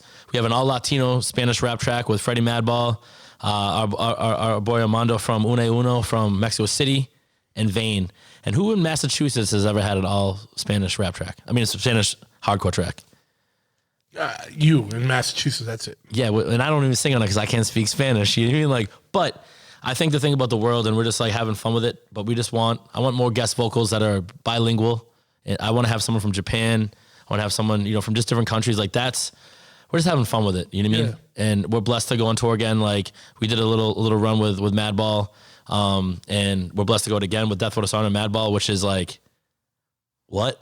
Yeah, to me, like, I'm just like, as a young kid, I'm like, would I ever think that a pop punk Maddie would go on tour with Madball and DBD? And we are. And but the world's a little different than 100%. But I'm saying, like, me as a person, I'm like, as my love for hardcore and that, I'm just like, yo, I'm so blessed that I'm kind of living like a whole second chapter of my life. And, you know, we're just cool to have these opportunities. What's like the crux behind the world? Like, what makes, obviously besides the sound and everything, like how do you approach it versus like how you approach like a Lost for Words as like the vocalist and writer and stuff like? Yeah. I mean, like, so the way I look at it, and I think we kind of touched about this when we were at the cookout, is that I've always had like, I'm fucking crazy. I don't know if I might have multiple personalities in my head, but not like in a bad way, but like just, I love so much shit. Why can't I do certain things and play into it instead of being like, oh, I'm just Maddie from Lost Words. I've always loved hardcore. I've always wanted to it, but I've only been in 2 bands, a Lost Words in the world. That's it. There's no other, like, you know what I mean? So this was always something I wanted to do, but I just didn't do it. Do you get what I'm saying? And like, so Till Color Me Bad needs a replacement, and then you step in. Fucking right there. Yeah, I know. Until Shy wants to get back together and have the white boy, the white boy like that. Yeah. That yo, I got some soul too. Like, yo, we used to fucking cover your shit at shows back in, like, I got video, Shy. If you want to try out, if you want an audition, they know you from when you were a kid. Well, yeah, they were giving you tapes. Well, the one dude knows me, but I'm saying the rest of the dudes, and he, dude, because I haven't seen him probably since I was in 3rd or 4th grade. Like how funny, like this dude probably doesn't even know that that changed my life. Yeah. You know what I'm saying? Like, it's just funny, but yeah, man. So the world is great, man. I mean, I'm you know, we've done some cool shows. It's fun. I get to play with my friends. We have a bunch of fill-ins because you never know who can't make it because of kids getting locked up or whatever, all this shit. So it's one thing to do a punk or hardcore band when you're like 18 to like 25. It's another thing to do it when you're in your like 30s or 40s. I'm 39. What to be 40? Yeah. It's just a whole different world, right? This is for a me. Different world of responsibility. This is for me. This is for us. Like you know, like I live in Nashville. I have to fly out sometimes for a cool show or you know, whatever, and we have to have fill-ins because people have adult. Hey, my kid's got a fucking birthday. Like I can't come. Do it. Yeah. So we have all these dudes like that, you know, help us, that fill in for us and stuff. So yeah, man, that was just it's just cool. So shout out the world, all my dudes. What's like some of the musical influences? Like, you know what I mean? Like what? Where you going with it? I know it's got a hip hop element. Yeah, so we definitely like take it, like obviously like just the whole structure of Wu-Tang. Like we're not a hip hop group, but I love the whole. We're multicultural. You know, there's dudes in our group that speak multi languages, and I think that's like a cool part of us. But our influences, obviously, I always love Blood for Blood. Me personally, I think there's a couple little elements of that. A band called Cold World, when they came out, they kind of had like the hip hop cool like imagery, stuff like that. Like. I seen that, you know. Yeah. But yeah, like everyone from Boston has a Blood for Blood tattoo. We're over here, you guys don't see it. We're like, hey, where is it? Boom, here's mine. He's got a flag up, and like we're just I mean, like that band, like, you know, it's a lot of crazy things. You don't even know, like their last European tour. I was out with them. It was so good. See, I didn't know that. That's sick. So good. So good. That's sick. I mean, like, yeah. So like for me, it's just, I'm just living. I feel like I'm trying to do everything in my life. Like I'm a weird dude and whatever. Like, as far as like, there's so many different things that I want to do in this life. Cause I feel like people sometimes just stick to one thing and they don't fulfill what life is about is just living. You know what I'm saying? And like, for me, I lost words and doing the world and, now like, doing this whole book thing that I told you about, whatever. Like, I just want to leave a staple. When I die, I want people to be like, there's something to be traced behind. I don't know if I'll ever have kids. It's not like, my personal quest, but my nieces and nephews and stuff, there's going to be a piece of me that moves on. And like, I hope they're like, oh, that was my Uncle Matty. Yeah. You know what I'm saying? Like that, like for me, it's just like leaving art in the world is great. And whether fucking, you know what I mean? I don't know. That's my thing. I'm just trying to do everything from, just to like fulfill, what's inside me. Yeah. Now, before we get to the book, let's talk about jail in Japan. Okay. Let's come back. We're about that time. Hey guys. Okay. Are we an hour and a half in now? Yeah. Pretty much. Yeah. Almost. We're gonna since you're still listening, we're gonna give you the bonus. Yeah. How the fuck how do you go to jail in Japan? I mean, let's talk the backstory. Just like, I've been to Japan a bunch of times. Is this a loss for words? This is when I was with Paris. Okay. And I went out there early to go see some homies and shit. And, within the first 10 hours, I was at a nightclub. I can't say all these different things because of whatever, but like I was at a certain place. You're at a club. Yeah. I was at a club that we used to go to all the time and kick it. And this is Tokyo or? This is Roppongi. Yeah. I was out there and so I was out there hanging out, having a good time, blah, blah, blah. And then I left this place. I was going to go back to the hotel. Me and a couple of friends were going to go back to my hotel and just party there. And me and my homie saw something that we didn't like. A guy was hitting a girl, whatever. Got into a little altercation. We were running. And Roppongi is a place where there's cameras everywhere and stuff. So it's a little different. All of Japan is where there's cameras. Yeah. So it's a little different than Boston when you just go get in a little fight and you run, you get in your car and you go home. You wake up, have anxiety the next day. No one calls you. You move on with life. Yeah, you give it 24 hours and then you're in the clear. You're in the clear. So basically, we were running to my hotel, which is maybe a couple blocks away. And me and one of my friends, I won't say his name or whatever, and we, 6 very peaceful, look like Japanese cops are coming towards us and we're running. So we kind of stop and start walking, and it's early in the morning. You know what I mean? And they stopped. My friend ran. They stopped us. My friend darted, which I should have did too. I kind of was like, oh, I'll just talk to these people, whatever. Like, we're good. I might have had a little bit of something in my pocket. And may have. Yeah, a little bit of this. It could have been weed. Could have been something else. Whatever. But to me, it was normal. Could have been smoke or something that rhymes with smoke. Yeah. Or your favorite soda if you don't like Pepsi. But yeah, something in that field. But like, I remember being like, for me, it's like, I don't know. It was just, I guess I wasn't being the smartest me, and I should have just whatever. They found that, and then the next thing I have handcuffs on me, and I'm on my way to. There's no tolerance in Japan. No. There's no tolerance. Whether you had weed on you or the opposite of Pepsi, like it's the same. Opposite of slow. Yeah. Yeah. But like the thing is like it just happened so fast. You know what I'm saying? And like it is what it is. But when I went there, it was like, oh, this is really happening. I'm like, this is like I'm in. Like it was very crazy. Like the whole experience. Like I remember being like cuffed to a fucking I was cuffed to a chair. That was like locked on the ground, and then I had like a little seat like this, but I was like cuffed to something that wasn't movable. It might have been a radiator or something like that. I don't remember what it was, but I remember being like, oh, like they left, and it was like no clock in there, nothing, and I was kind of getting hungover now. And I just remember being like, wow, like, and then eventually someone comes in and I'm so tired and drained. And I'm like, I don't give a fuck. Just fucking let me go to sleep or something. Like, and someone comes in, he starts like questioning me. Like, I'm like, I did in English? No, in Japanese. I'm like, I don't know. Like I don't speak. Like, what? Yeah. So eventually someone comes in and like, I'm like, I need a fucking lawyer. Like, what the fuck? Like, what the fuck I ain't saying shit. What the fuck are we doing here? Yeah. And you don't understand me. I don't understand time goes by. I'm getting tired. I'm like, fucking not enough. No food, no nothing. Like a little bit of water once in a while. Gotta pee. They'll bring me up, whatever. And then they tell me I have to go to the hospital to do a drug test and all that. It's just like fucking, I'm just but they're also like, the more time they waste, the more is getting processed out of your system. You're like, all right, I just wait. Yeah. More water, please. Yeah, more water. Yeah. Go to the bathroom again. Yeah. But yeah. So basically, like, long story short, then the translator came and not trying to give Japanese cops a fucking heads up on shit. Yeah. I'm not telling you how to do your job. I'm just saying. Yeah. So, I mean, long story short is I ended up doing 3 months over there. For what? Because Possession.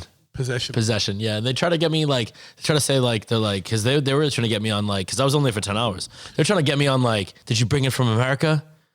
I'm like, because they had to have a translator, but some guy would yell at me, and then it'd be like a nice, sweet lady.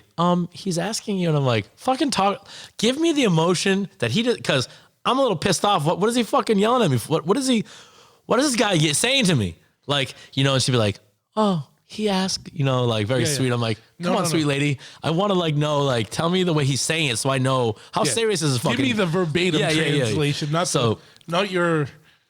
Yeah, like you're sweet, like you're like my grandmother. I want to hug you because her eyes are watering because she knows this isn't like a good situation for me or whatever. But whatever, and so I ended up so when you go in there, they were like, yo, it was crazy. But basically, I kept my mouth shut, kept going to things, and just kind of do my thing. And I had to go. I did 44 days in jail, and then I did 44 days in solitary confinement in prison over there. Why solitary? Well, because I wasn't a convicted felon yet. I was waiting trial, so they can't put me in Gen Pop because I'm a non-Japanese. I'm not convicted. So I can't get bailed out. So that must be the worst. Solitary. There's a story. I forget the dude's name. The guy that worked for the car company from Armenia or whatever. There's a fucking story. He was one of the only people to ever get bailed out. And the special forces from the country that he was in came and rescued him, put him in a fucking guitar box. I'll find this to send it to you. And they actually put him on a private plane and got him away. He's in Japan? Yeah. They don't let people cut out. They don't let you get bailed out. And he paid millions of dollars to get out. And he snuck out of the country. Never to return to Japan again.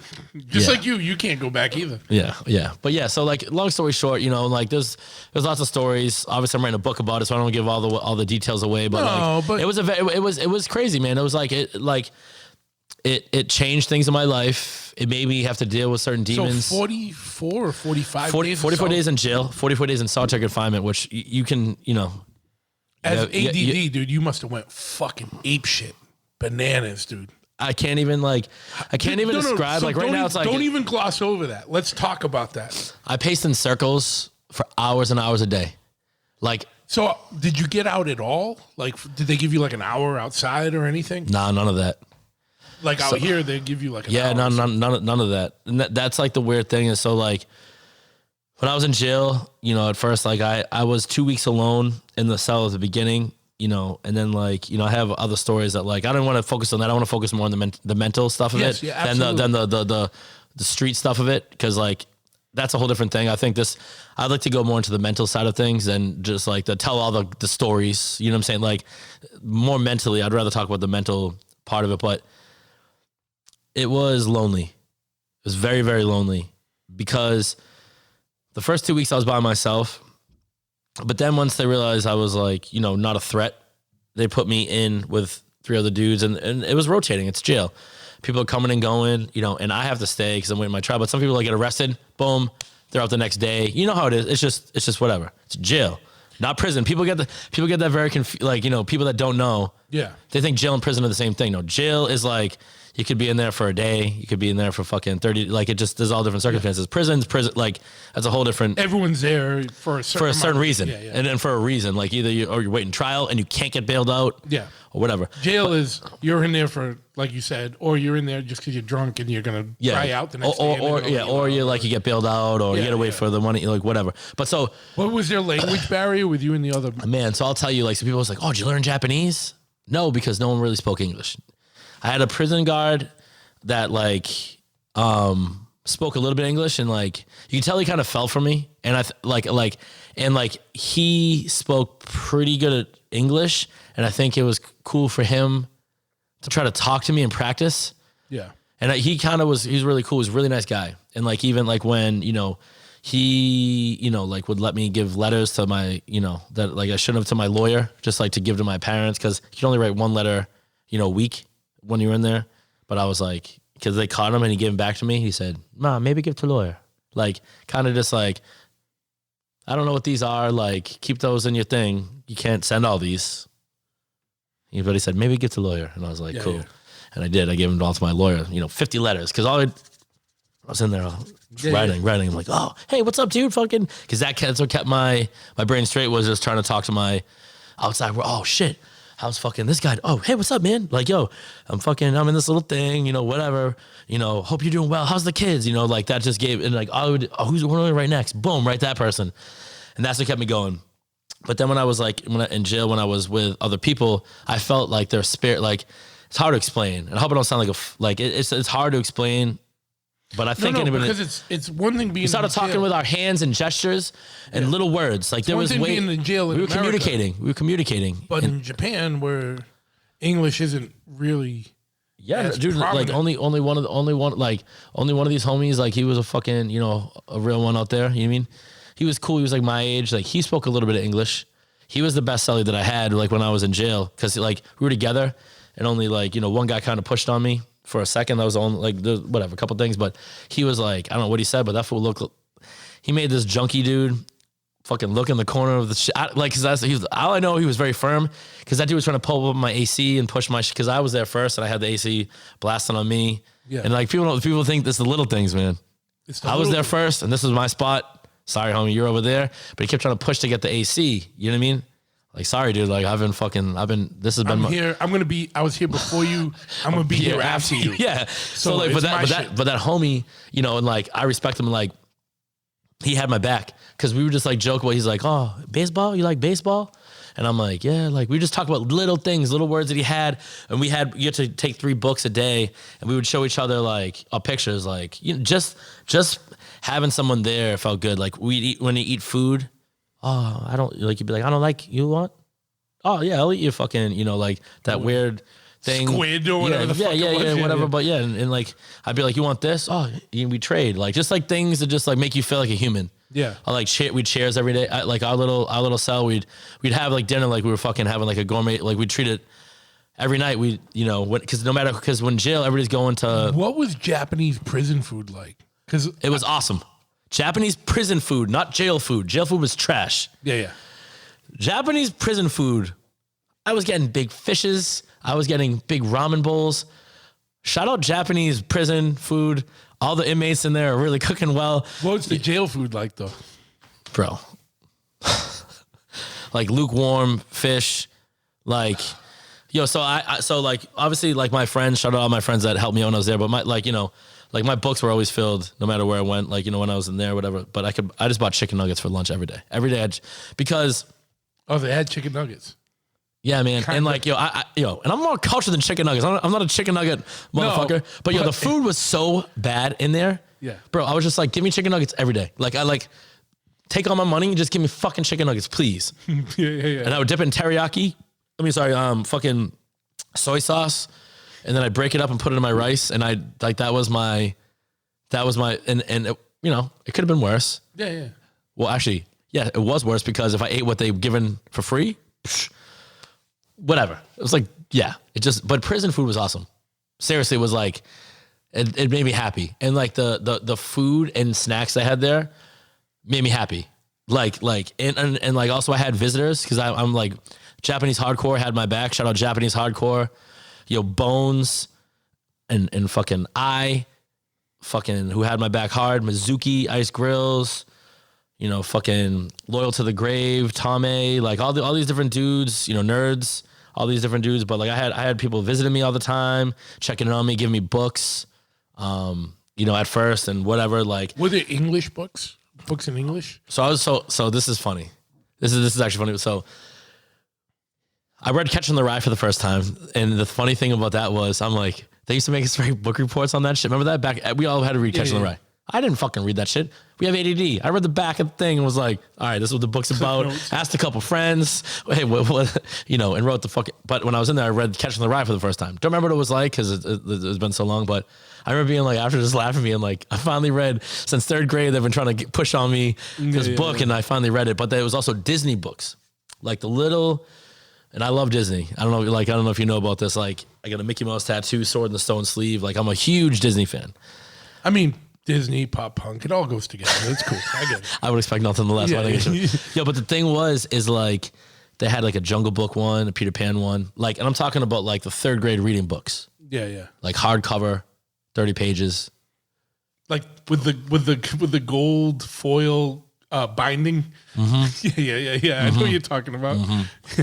So like that, I was so it actually like gave me a peace of mind a little bit. I was like, oh, like fucking Disney books are here. Like I can fucking find peace in this. Yeah. So I would like, I would grab, I think they only had 3. I think it was like Lion King, it was like Jungle Book and Peter Pan. And I would just, until they gave me books, I was just reading those things over and over again. 30 pages. I could read that shit. Like I'm not that I'm a good reader, but like, yeah, so that's what I did. But you were a better reader when you left. Yeah. And I want to start reading again. That's the thing is life goes so fast out here.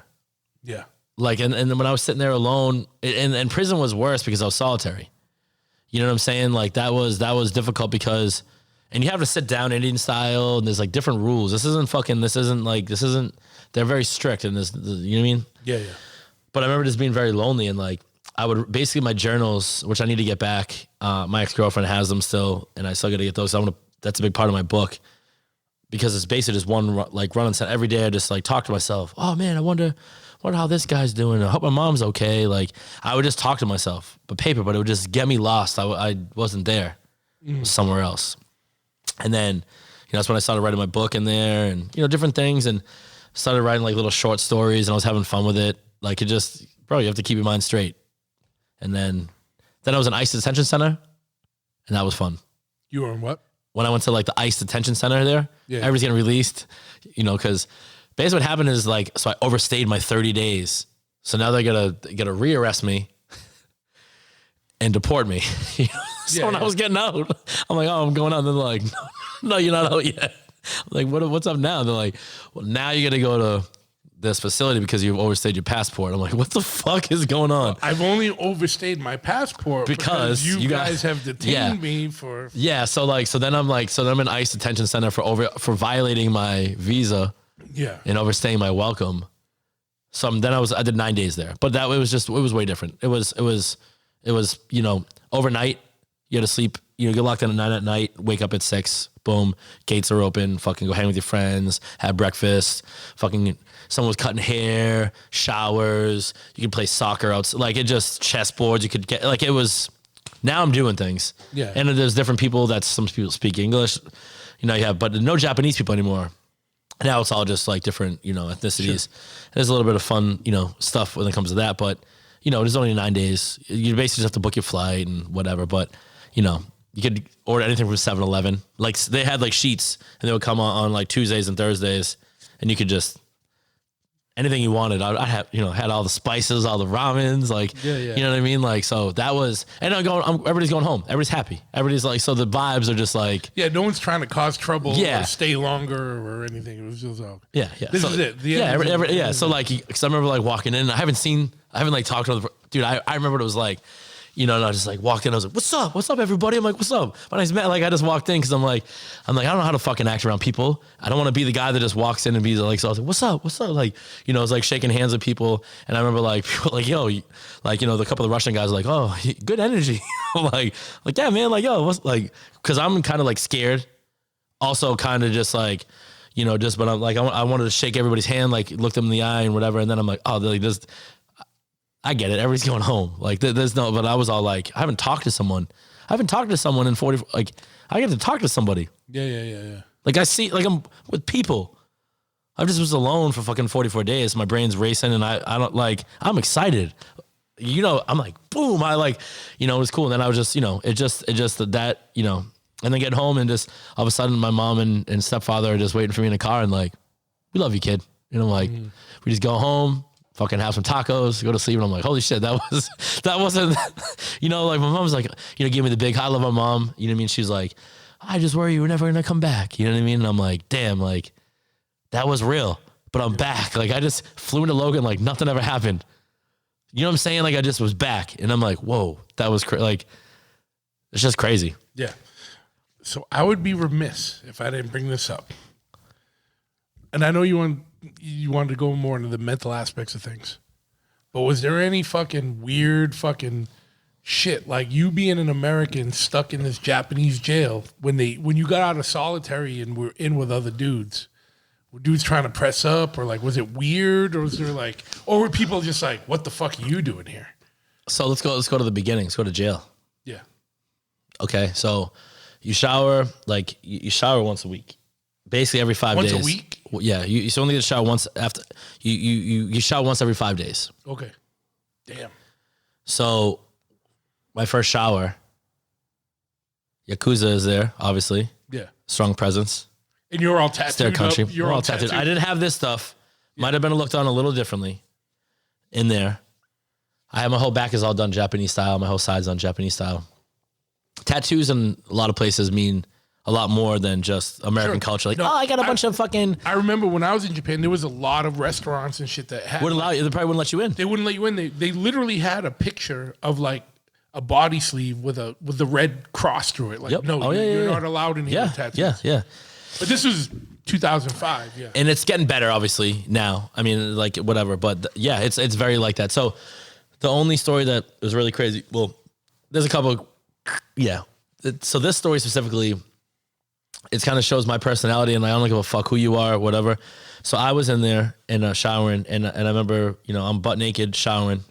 My first shower, warm water hit my body. Yeah, I'm feels just good. like, You're like, fuck yeah, dude. So there's a dude in the fucking. They have baths there, like Japanese baths. It's like warm water, and it's kind of like a hot tub. You know what I'm saying? And you kind of just put water over your head and like whatever. I didn't. My second time I did it, not the first time, because that's their place. They were just fucking hogging that shit. You know. But I remember like they came out, I felt them coming to me like, oh fuck, here we go. This is like, this is my first time, because I was in. This is your first time ever in jail in general? Yeah. Yep. So your first time ever detained is in fucking Japan, where you can't really speak to anybody. Yeah, so it's fucking a little weird, right? Mm-hmm. So they come to me, and like I don't give a fuck how anybody feels about this. This is a true story, and I'm not lying just because of the story. They come up on me, and the guy's like, what organization are you? I'm like, me? I was like, no, what? And I literally I was just like, fuck it. I was like, yo, Mickey Mouse. He looked at me and started cracking up laughing, but not in a way that I felt like I made him laugh. Like he was like, he's like, you're crazy. Yeah. You know what I'm saying? Like he was just like, what the fuck did this dude just say? And I remember he yelled something, and like I heard people laughing. Yeah. But it wasn't like it's hard to it wasn't laughing at me. You know what I'm saying? When you have to learn with your senses and everything, you can tell if someone's laughing at you, whether language barrier, like he was like, and I heard laughing. He's like, okay, you cool, no problem. And then they just went back to the shower places, and I showered and I go, holy fuck, man. Yeah, you did the right thing. Holy fuck, man. Like what else would I have said? Yeah. Like, what am I gonna do? Be like, buck up to him? That's not me. You know what I'm saying? But it's also the dumb thing to do when you're the foreigner. Oh, yeah. They would have fucked my ass. Like, they would have, not fucked my ass. They would have fucked my ass up. Or maybe, I don't know what the fuck they were trying to do. Yeah. But, yo, that's neither. You might be able to take the up off the end of that sentence. Yeah. But you know what I'm saying? Like, but the thing is I was like, I felt relieved. Right then. And, like, I'm telling you, my stress up to that point, like, I was picking off my eyebrows and putting them on the wall to see how many days, because I was like, because there was no way for me to tell what day it was, and I was like, I don't want to lose track. So I had like up above, I would pull my eyebrows off, and every day I'd put it on. Actually, I think I had 18 eyebrows before I got my journals, because I had to you had to order them and all that stuff. But I had I remember having 18 because I didn't want to lose track of how many days. Yeah. But long story short, I felt different though then. Like after that happened, there was because I was bowing every day, and no one was bowing back to me at first. And that was very unsettling.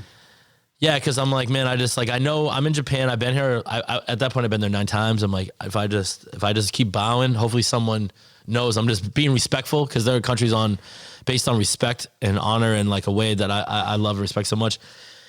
After that dude, and then everybody started bowing to me, and I was like, whew. And every morning, like, I just had to wake up and be like stoked to like, cause man, like when you're like, I'm just like, I loved energy. There's someone fucking acknowledged me. My existence was, so like that, all that was happening. And then it was like, it's a different day. Brushed my teeth. People would like, wave to me and shit. You know what I mean? Cause you come out and they'd have different people at different times. At night you take you get your blankets out of the little storage unit, whatever. And I was like, cool. Like, People. Before that, you were not human. Even people weren't even looking at you. And then actually, when they saw the COs, whatever, because I think they were testing me. I was in a cell by myself at first. I don't know what the politics are, but Yakuza's really big. Maybe they said I don't fucking know. But after the shower, the next week I got moved into other people. You know what I'm saying? Yeah. They had coincidentally. Just a coincidence there. And I was the only one in a cell by myself. Yeah. Everybody else had fucking, you know what I'm saying? Well, they probably didn't know what to fucking make of you. Because they're like, who the fuck is this white dude with all these tattoos, some of which are Japanese fucking style? Like, yeah. Who are you? Yeah, like, yes. You were throwing them for a loop, probably. You know what I mean? Yeah. So, like, so then, once I got in with the other dudes, and obviously people rotate, whatever, but, because, you go to questioning, stuff like that. So you'd be like wrapped up and like with all these other people, and you go to, because like when you're in jail, you're going to questioning. They're basically like, no lawyers there or anything, and I'd have to just be like, I don't know. What happened here? I don't know. Like, and I'd sit there, but you have to wait to get in there for your thing. Like, so you go with a bunch of people that are waiting and getting questioned too. Go on the bus and you're shaking. No, look. Like, you look at, like, it's fucking strict. Like, you have to like look forward. They fucking, it's fucking crazy. Like, then you go in this room, you have to fucking sit there and not talk to anybody. And you're just like, it's like in a schoolroom in the classes that you're all separated. You're just sitting there waiting to get called. And they give you like a fucking shitty sandwich. And then, you know what I'm saying? And then you get back but then when you get back, everybody's like, okay. Like everybody, no matter who it is, you come in and everybody's like, everybody's standing up, look like, you know what I mean? Like everybody like would be to me like, and I'm like, yo, like today was a good, like, it's okay. Some days I'd be like, I'm not feeling good right now. And people would, dudes I'd eat dinner with, like, it's okay. Weird things. Cause like they couldn't talk to me. We couldn't talk. But I loved like the emotional support. They're like, cause there's mannerisms, like thumbs up. Yeah. Thumbs down. Yeah. Like, it's just like, it was crazy. But that's my overall story of that. I mean, there's lots. And like I said, I in the book that I'm going to, put out hopefully by next summer, like there's going to be a lot of crazy, Sure. Yeah. More in depth stuff. More in depth. Yeah. Give a little wetter here. Yeah. So you got some good Yakuza connects now? I'm just kidding. Allegedly. Allegedly, if my friends go to Japan, I can link them with cool homies that are cool. So, all right. Why don't we take a piss break right here? I'm down. All right. All right. An hour has passed. A couple drinks have happened, and we're back. And we pissed. So we're good to go and talk about the fucking book. We wrapped up. There's no more Yakuza prison stories, right? No, yeah. I mean, in the book, there will be some more of those, but right, yeah, you got to leave some titillation for the readers. Like, you got to give some. Can't tell them all on the. I can't. Yeah, and honestly, like once again, like, and I'm glad we had that piss break because I was holding that shit for a while. Me too. And thank you so much for having me on. I appreciate it. Yeah, dude. No, thanks. And this is like the grand. This is like the grand finale. You know what I'm saying? So like, for me, so the book is called Just Like the Boss, and we kind of touched on it earlier. And it kind of goes into like that. That was the first time I ever talked about that in depth. What? The Japanese shit, right? Okay. So it's the first time I ever talked about that shit in depth. And that's why I don't get to do this shit often. And it feels like it's cool. It's therapeutic to. Cathartic. Yeah, cathartic. Therapeutic. I know words. Yeah. I actually don't know some words. I'm more of like a fucking. Whatever, but I'm fucking around. Yeah, so it was awesome, and I'm drunker than when we paused. Yeah, me too, man. I know. Me too, man. Like, I know. That fox, that fox is still looking at me, man. Yo, literally, I might have to jump that. Hey, that fox that's behind you that you're raffling off, whatever the fuck's going on. Someone would get that thing, because that dude's been looking at me. You know when there's someone at the bar and he's looking at you cross-eyed? Yeah. I'm like, yo, what is it? Yo, what's Fox want to do? Like, what is he gonna jump me when I go to my car? That motherfucker's ready. He's probably been sitting there for a long time and he ain't moving. I know. Yeah, but yeah. So to get back at it and be real. A book is a major undertaking, so it's fuck yeah, dude. Yeah, I remember I was on a flight and I was kind of texting you about it a little bit. I forget when it was, because so for me, like, doing A Loss for Words, doing The World, taking different things off my checklist that I've wanted to do, and then a book. My friend had an idea. Shout out Ross Wilson. I have a call with him tomorrow. My friend from Scotland. He's from Glasgow, Scotland, and we are old school friends. He has 3 published books, and they're like, kind of like Lord of the Rings-esque, kind of books, and I'll shut them out in the, Instagram, whatever about this too. Like, always support him. But yeah, so he's giving me help because I saw like fantasy books, like like Lord of the Rings, like cool ass shit. He's a really good fantasy world. He's a really good writer. Okay. And he gets me. I've known him since, he doesn't drink anymore. He has a family now, but I've known him since we were both fucking full blown, I don't, whatever, you know what I'm saying? But we like, we're still friends, and I'm blessed to write this book. So basically the whole purpose of the book is, what is it to be a man? And like, that's kind of the whole thing. Like, the whole prefix is like me talking to rip my eyebrows off and counting the days down and all this shit. And I'm just like, it's like me and my insecurities, figuring out my shit as I go. So the whole thing about the book is to kind of tell people it's okay that we're all fucking different. You know what I'm saying? Like, everybody's different, but like, I'm so blessed to go through these journeys and all this shit that we go through, whatever. But the book is kind of like, it's not about just Japanese prison. Like, I'm not trying to fantasize about that. Yeah. It's not like some people are like, yo, fucking, I got wrapped up in the shit. Surface. Like, That's surface. Yeah, it's just like, yo, like, this happened. It's real fucking life. It's one thing that happened in a whole lifetime of occurrences. 100%. And I learned from it, and learned in a different way. Do I still get in trouble? Yeah, I haven't. Like, have I changed? Nah, actually, I haven't changed one bit. You know what I mean? Maybe smarter, yeah. Maybe a little bit smarter. Do I have a little more street smarts? Yeah. Japanese street smarts? Yes. Yeah. And I can provide that. Does that come into equation in American culture? I don't really know. Probably not. Yeah. But you know what I mean? Like, so the thing is, about the book is really just about, kind of. But if you ever go to jail in Japan again, you're fucking screwed. Hit me up. I got a couple guys. You mean? I got a couple guys. You mean? No, actually, you can't even go to Japan again. No. Yeah. No. It's yeah. I'm persona non grata. Yeah. I'm in the land of the rising sun. But I had a great time out there. Shout out to Japan. Japanese hardcore is one of the best. Blood Axe Festival, ice grills, all that shit. I already did that. But so the book, it should be up by next summer. And I'm gonna my whole vision of it is I want to release pictures of me over the years, with the Lost for Words, Polaroid pictures, and fucking also. Like with the disposable film stuff. Mm-hmm. Like, I have shit when I was younger. Me, like, when I used to wrap up bees and like leash them around and bring them to school. I used to have bees. I used to go to school with bees and like walk. You know what I mean? Back when Jackass and stuff was doing that shit, funny stuff. But it kind of shows my like the evolution of me. Yeah. And then I'm gonna include like my journals that are just like one big run-on sentence, because when I had no one to talk to, like I told you, because we kind of talked about other shit when, Yeah. I feel like we talk about all the fucking X-rated shit when we're out of it. But either way, keep saying X-ray. We're not talking about pornos or something like. No, but I'm saying like, yo, let's just like. We're talking about shit that would have to be redacted somewhat out in the general public. Like, there'd be a lot of black lines through sentences. 100%. That's exactly. Yeah. See, Truth is good at like relaying my message into the Big Truth podcast. Because when you say XXX, everyone's gonna think we just talked about porn stories. I just said X-rated. I didn't say triple. Well, but it's the same thing, I guess. Yeah. You're talking about things that couldn't be understood by classified materials. That's what you're talking about. So some things would have to be blacked out. Yeah. If you had a page of stuff, there'd be like 10 lines that were blacked out. 100%. I get it.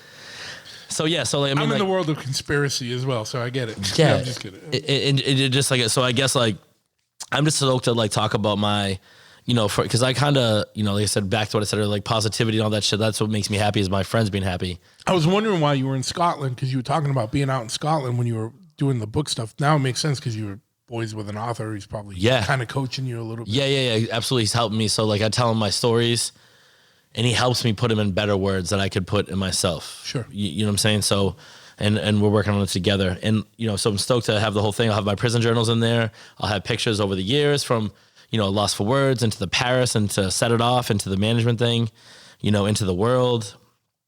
So that'll be cool. And then also, I have many ideas. I want to do acoustic album, with me and Mike, you're going to do a little thing that's based on the book. I actually plan on peddling the book in different cities. I miss traveling. And when's the last time you seen someone fucking peddle books at a train stop or something like that? Yeah. So I do want to do a little tour. And I like that. That's something I'll work on later on. Bring a bag of books out with you and peddle them. Mm-hmm. Fuck yeah, man. Yeah, I like it like that. That's like it's something I think these young kids are missing. Not only is there, when's the last time you saw someone peddling a book? When's the last time people fucking bought a book? Not me. I bought a book last week, but I'm not saying that as a badge of honor. I'm just a fucking retard. In this modern world, I still like to hold things and fucking look at them and see pictures in the book and hold the fucking thing. Yeah, but it's way easier to read a book than to fucking look at something on the screen. Yeah, but I'll do a book release at a Dipper Cafe. You know what I mean? Like, you know what I'm saying? And like then you got to read from it. No, because I can't fucking read. You can't put me in the spot like that. Like, you know what I mean? Like, dude, that's what book releases are, bro. You I'll talk about the book. You know what I'm saying? Like, whatever. I'll read. I'll read like the first 5 sentences. You know what I mean? Like, yeah. But yeah, so like the whole thing is like I want to go back into the old school things and like I want to travel the world again. Use all my relationships. Go back to different countries. Obviously, I can't get back into Japan, and also Russia was a place I toured. You can't go to Russia. We can't go to Russia. Oh yeah. I just you're like all right. Tell me about this. I thought you meant like you specifically. No. I get that. But there's things like, but I want to go those places. Russia and Japan. I have some like craziest fucking stories. Yeah. Russia, Vladimir, Plan B booking. Yo, shut up, Vladimir, because I met him through Packer. Yeah. Dude's fucking crazy. Dude used to take shots through his fucking eyeballs and shit. You know what I mean? Like, and there's a lot of crazy shit going on, but people also got to open their minds up that not everybody thinks the same way about everything for every country and their politics and all that shit. And then people get too wrapped up on that stuff. So like, there's punk rock brings people together. The problem is exactly what you're saying. Like, there's all this fucking bullshit divide based on people who have economic interests in different countries, but at the street level, like at the punk rock level, everybody's on the same page. Or like, a little different. Like you could go to Moscow right now and play a show and it'd be fucking cool and motherfuckers would show up and there'd be no issues. 100%. Getting in and out of fucking Russia would be a different story. 100%. But at the ground level, like doing a Lost for Words or the World show in Russia wouldn't be a fucking issue. No. With the kids on the fucking street. Yeah. Because everyone's kind of on the same page. We're on the same page. We know our country. We're just all getting fucked by the government. People in charge of the countries. Bro. And then they give us a profile or a persona. But like, man, like not everybody has the same views. The thing about now, you know what I can tell you? Like, and this is just because we're on that topic and I don't get it. I just bought a quote unquote, in quotes, Canadian unlocked cable TV box. It's literally got like 11,000 channels, but it's got the news from every fucking country. Oh, I love what how can I get the unlocked? We will talk offline about that. Okay. And I'm not saying I have it and I have it hooked up to my TV at my house or anything, just for motherfuckers. Yeah, you're just saying, I may or may not have one, or I may not know one exists. But when you watch the news in different places, and the perception, but also the narrative changes very greatly. And then if you take it all and then kind of add it all up and look at the common denominator between it all, you see the real story. You know what I mean? It's fucking bananas, dude. Yo, it is, and then you see how corrupt our fucking media is. Yo, truth. Absolutely. Like, so I hope, we'll figure out, we'll talk after this podcast and we'll tell people if you want to fast forward to a certain more rated X stuff. No, I want to go down. I want to go down and tell people what each fucking thing of this podcast, I want to take them to different elements. And hey, if you want to fast forward to this, like whatever, and all that stuff, like, I want to make sure that people realize, you know what I mean? Like there's so much there's so much shit that's going on out here in the world that they need to open their fucking eyes. You know what I'm saying? Like, yo, things are not, I don't know. Whatever, like, yo, I'm gonna do something different for you, like on some like management marketing shit. I'm gonna break down, we're gonna go through the minutes and say what we're talking about at different times. So, because my thing is I never want to have someone bore at the beginning, go to the end. But basically, like, you know, look at that photo, dude. Yeah, that photo's dope. Yo, great, hey, dude. yo, Truth's a fucking paparazzi, dude, dog. That's gonna be the episode out. Yeah, I like that, yo. And the thing is, yo, Truth's the man. Truth's the man. Like I said, I want to do this for a long time, just for many reasons. I respect him as a human and what he's doing, and I respect, like, he's open minded. You know, he's old school. I'm middle school. You know what I mean? Like, yo, and this is great. And like, I think, you know, like I said, my main thing with like the book and all that is I just want to show people who I am, what I've been through. My story, your story is different. You told me a little bit about some of your family stuff, and which, you know, I really respected, whatever. But my thing is like, yo. And one thing I want to talk about, and it could be the drinks, whatever, but it wouldn't be Maddie without being Maddie. But like, you know, people talk about mental health and all that shit, and like, you know, it has been something, and I'm sure like you know, like back when like because you're like what 10 years on me, you know, whatever. But like, yo, we were taught to just keep it all in. Hey, be strong, absolutely, be strong, yo, keep it all in.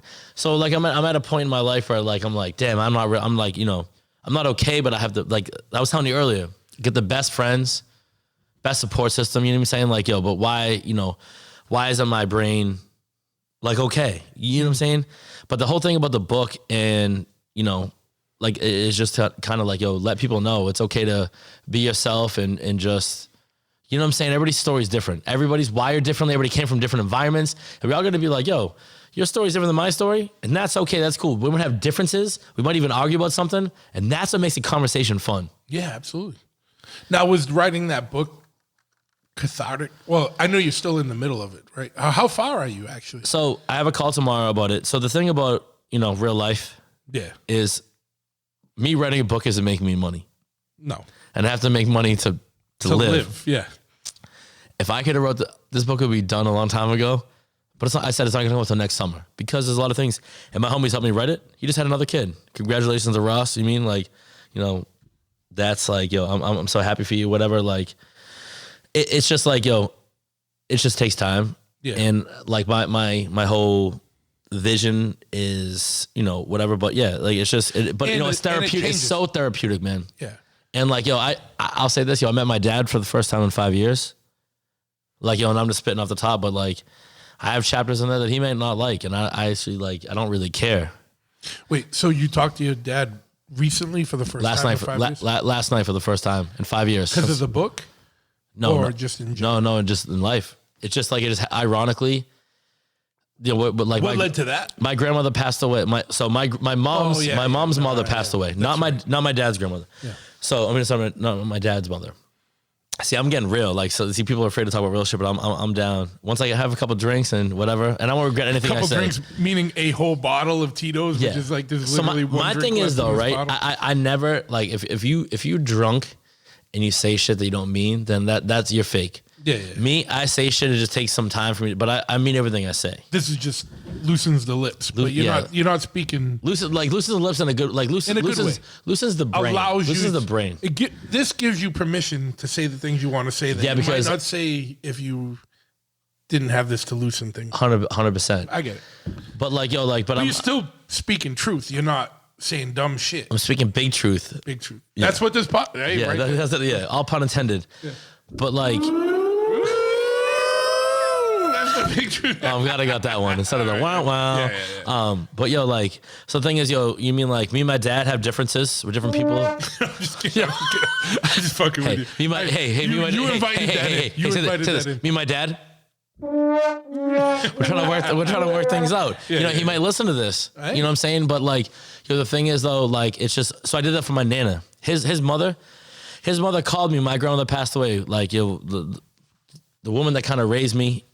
Actually, it's both my nanas. My nana and my grandmother, whatever. We're that generation where they babysat us. Grandparents did a lot of the raising. Yo, parents were working. They're working. Yeah, exactly, man. Yo, so my nana like called me on my birthday, July 14th. Said, yo, I really want you to talk to your dad. I'm getting old because I think my grandmother, the one that passed, the other one. So they were cool. My parents had me in high school. Okay. You know, so whatever. There's a lot of things. They were cool. Your grandparents were cool. Yeah, yeah. So my grandmother, at her wake, there was a picture of my Nana and my grandmother and me when I graduated high school. Yeah. And like I loved that picture it meant a lot to me. But look what happened. I haven't talked to my dad. We both have our different things. That's a whole different thing. I don't know how I feel about things, but it was good talk. Because my Nana asked me to do it. And I was like, yo, Nana, for you, anything. Because I think my grandmother passing away triggered her to call me. And, when she started calling, like when she called me, I was like, oh, like it was a lot. She's like, I love you, hope you know I love you, grandma, da-da-da, whatever. And just, yeah. So because my Nana is getting older too. And as much as we don't talk about it, but eventually, life goes on and whatever. And I love that she's trying to, we're patching up shit for her. Yeah, she wants shit to be cool. Mm-hmm. And that's what it's all about though. That's what. Yeah, it's just like life's crazy. Everybody's fucking story and chapter is different, and I'm blessed that my Nana called me that day to give. Last night that just happened. And so what was that? It was. Or is that shit you don't want to talk about? No, like I'll talk about it. I mean, like. It was. We didn't talk about anything we shouldn't talk about. We just talked about how is this person doing, catching up on, that person, my cousin Jess passed away. Oh shit, your cousin, like what the fuck? You know what I'm saying? We talked about shit that was like, it was a good intro. It was like basically like opening the dialogue. We know we don't want to talk. Why didn't we talk for so long? He might have his perception. I have my perception. It was tough, but because of my Nana, boom, we walked in. We're grown men, but I'm glad it went the way it did. It wasn't very perfect. Okay, cool. For that scenario. Yeah, but it opened the way for more in the future. Yeah, or are you guys gonna go back to like? No, it's that's when it gets deep. That's why it's just like open a lot of floodgates. It's just like how I feel, how he feels probably, whatever. But we're very different.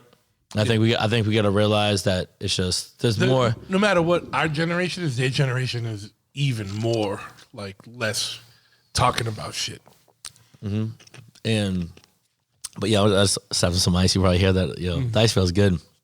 But yeah, man, life is crazy, and I'm at a point, where just like I'm going through it because I think a loss for words. I live my dream. It wasn't about money. I traveled the world, whatever. So what's it about? Because you had said that earlier, and I meant to follow up on that. You had said living your dream isn't about money, but what's the dream? I went to Japan a bunch of times. I went to Russia. Got arrested in Japan. Hey, that wasn't the dream. That was but that's reality. Yeah. And that's why when I'm talking about this shit, it's not a brag. It's not fucking cool. Like I'm not like, you know what I'm saying? People try to flex that shit. Fuck that. I just I learned, but I just, it's part of my story. Yeah. Everybody has a different story, but and not for nothing. No matter what anyone says, no matter wants to romanticize or glorify shit, that shit sucks. Oh, it was awful. Especially you said, someone with ADD and shit, to be in solitary, it's a credit to you that you didn't go fucking bananas. You know what I mean? Yeah, not on too much banana. I had a couple of bananas. Yeah. But but I'm you know what I mean? I'm still here on Earth. You're here and you can. I still shake my leg. You can function. Yeah, and I can shake my leg as much as you shake your leg. You know what I'm saying? Yeah. I've been trying so hard not to make sure my leg ain't shaking. Hey, cheers to shaking legs, dog. Hey, it's the shaking legs. Yeah, shaking legs. But yeah, I hope people and that's why I want to really list because I want to list the times of this podcast because that's the way my brain works. I want people that want something from you or from me to know the times to hear about different stories. Because I feel like this right now is important to me that people listen. Okay.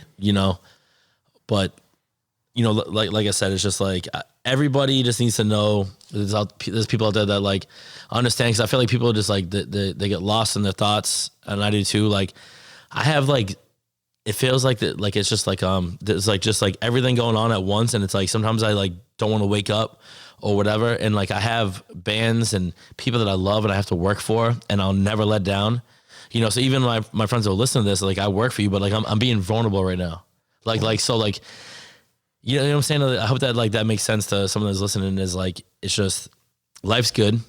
We're blessed. We just gotta like work together and then get through it. That's why the main point of my book is to just get back to what it is and tell everybody, you know, it's okay to be the way you are. Everybody's story is different. And, you know, sometimes you gotta be vulnerable. And not to go off the point of vulnerability, but something we said kind of off mic earlier was that sometimes you seem like, even on like, if you post shit on Instagram, everything looks fucking gravy, but it ain't always gravy. So I think that's what you're saying, but you didn't say that on this. You said that to me personally. Yeah. Well, and I don't want to bring it up if you don't want to talk about it, but I think it's something important because in this day and age where everyone's just looking at the fucking icing on the cake and not what's underneath the layers of that cake, because sometimes it ain't always fucking sweet. Yeah. And I thank you for bringing that up, because sometimes I, you know, with ADD, we get, you know, thrown way off topic. Yeah. Because I love you were talking about that earlier, and I think that's important, man, because I mean, we're all like that. And anyone says they're not, they're either fucking great and the most adjusted individual ever. Man, shout out to you. Or and fuck yeah, great, fuck yeah for you, or you're fucking lying, right? Yeah. So, you know, like, not to delve into that if you don't want to, but like, you know, what was that we were talking about kind of, we glossed over a little bit early because we wanted to get more into that on this. Yeah. I mean, like, yo, so for me, like, yo, that's why, like, and I kind of think I touched on it a little bit earlier, but, yo, positivity, you know, to me, is just because I like to make sure my friends are happy, because my friends are happy. It gives me just like, you know, like I said, it keeps me going, whatever. But yeah, man, like, my head is not okay inside, realistically. But like, I don't want to tell my mom that or my stepfather that. You know what I'm saying? Like, yo, I want to be big for everybody else, because like, if I'm not being big, you know what I'm saying? Like, I gotta hold it in, keep it real, to make sure everybody else knows, like, I can't break. And I do break a lot. All my real friends, they've seen me break, but like, it's just because, you know what I mean? Like, I just try to, you know, like, life isn't always good and I can't control everybody else. I got to worry about myself, but it's hard to worry about myself because that's what makes my shit happy. But when I post on Instagram and it's hard to worry about yourself, but also you are responsible for so many other people through managing them or being in bands with them or whatever it is you're doing as your job. Yeah. It's crazy. It's responsibility. It is a responsibility. You know, that's the thing. Like, I'm blessed. Like I said, like, I'm blessed for the best people, whatever. But yo, like, my thing, I guess, at the end, you know, whatever, like, it's been a long podcast. I guess my message at the end of the whole thing is just like, yo, I have the best friends. My life's not perfect. My brain's not perfect. No. Yeah. But I'm just so thankful. And, you know, like, I just, like, yo, it's cool to be on here. Like, we come from different walks of life, different areas, but the same area. Yo, you're like OG generation. You know, I'm younger. Like, it's just, yo, life is, you know, is good. I have a lot of good people in my life. So thank you for giving me a platform to even talk, and, like, you know, hope we can bring different crowds together. That's why I'm going to break it down for the first time. I'm going to take the time when you send me this podcast before you put it out.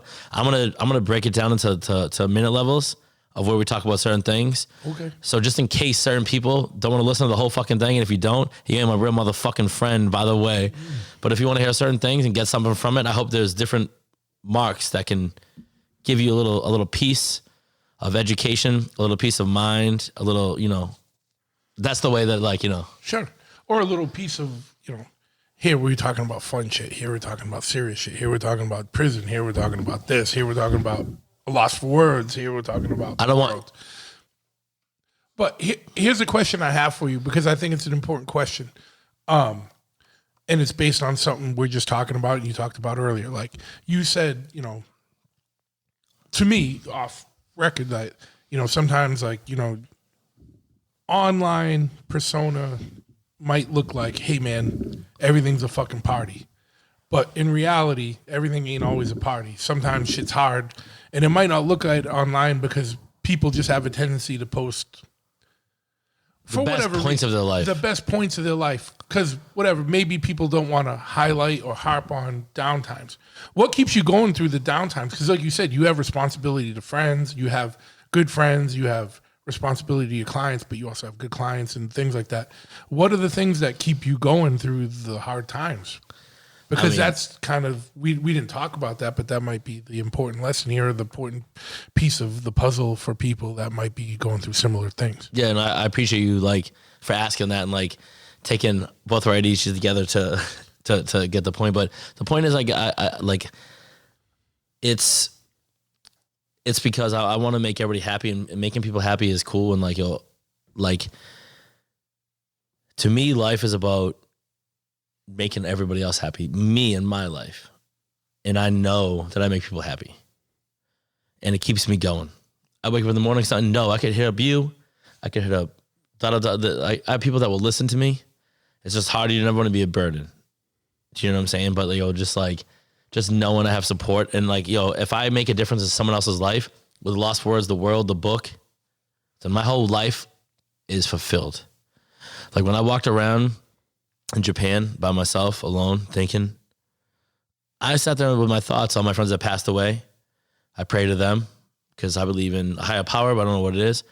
If I make them proud, then I fulfilled my purpose on earth.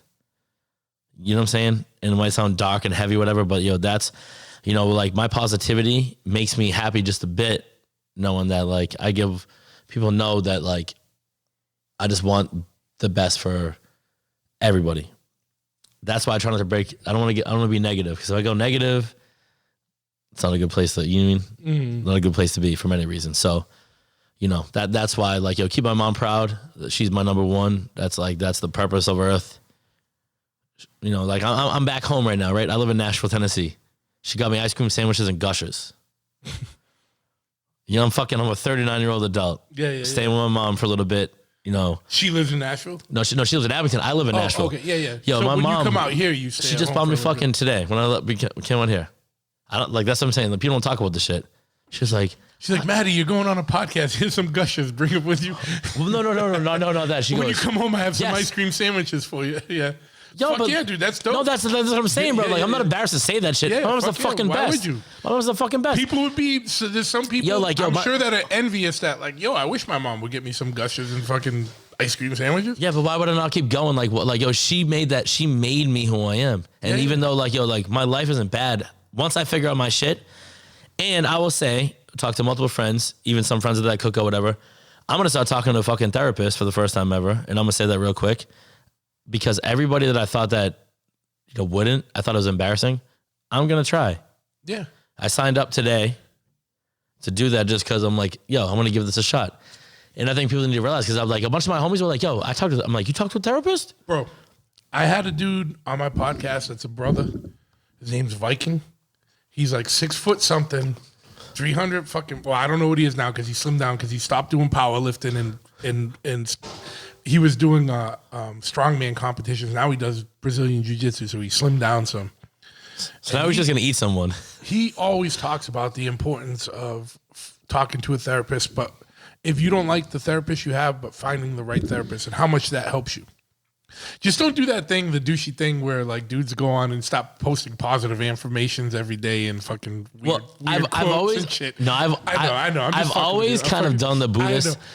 We followed each other for a long time. I know. So I'm always kind of positive, but also kind of negative. I'll post that like sad shit, in my feelings, Well, you are in a pop punk band. And come on, man. No. You gotta fucking vent. Yo, but yeah, no, but that's the thing. If I could end with and anything with this, it's just I'm fucking grateful. I'm blessed.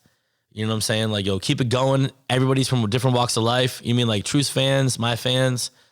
I call them friends, whatever. I hope you'll know that you're loved, positivity. Appreciated. Keep it strong. Hit up Truth, hit up me. You want to say what's up, you're going through it. No problems. That's the shit that people got to do. I'll give you advice. Might not be the best advice. Yeah, I'll give you advice. But I think the other point is, and it's important, and I make jest of shit and I fuck around and do jokes because that's what we do to avoid real shit. Yeah. But it's not bad to seek help if you need fucking help. Mm-hmm. It's strong. It's strength. It's not weakness. 100%. It's actually strength. If you can have the power to be like, admit like, yo, I can't handle this. Like, or like, this is getting too much. I need to talk to someone. Yeah. Go see someone. Talk to somebody that can fucking help you. If friends can help you, family can help you, but a licensed, sometimes you gotta figure legitimate person who is. Yeah, but sometimes you gotta figure yourself. That's what I'm ready. I'm ready to figure out myself. Why why my friends are the best. They'll listen to me. I listen to them. But I want to like sit there. I want to look at myself Someone in the mirror. Help you really navigate through. Yeah, go deep in my brain and go where did this stem from? And then like kind of psilocybin. I didn't say anything. Yo, but it's just So yeah, I mean at the end of the day, this is awesome. Like I could talk for fucking ages. You know what I mean? Yeah. But True, thank you so much for having me, man. This means a lot. Maddie's trying to say he's trying to wrap this up, so we're gonna end this right here. So. But where can people find out more information about, A Loss for Words, the world, your management company, the book?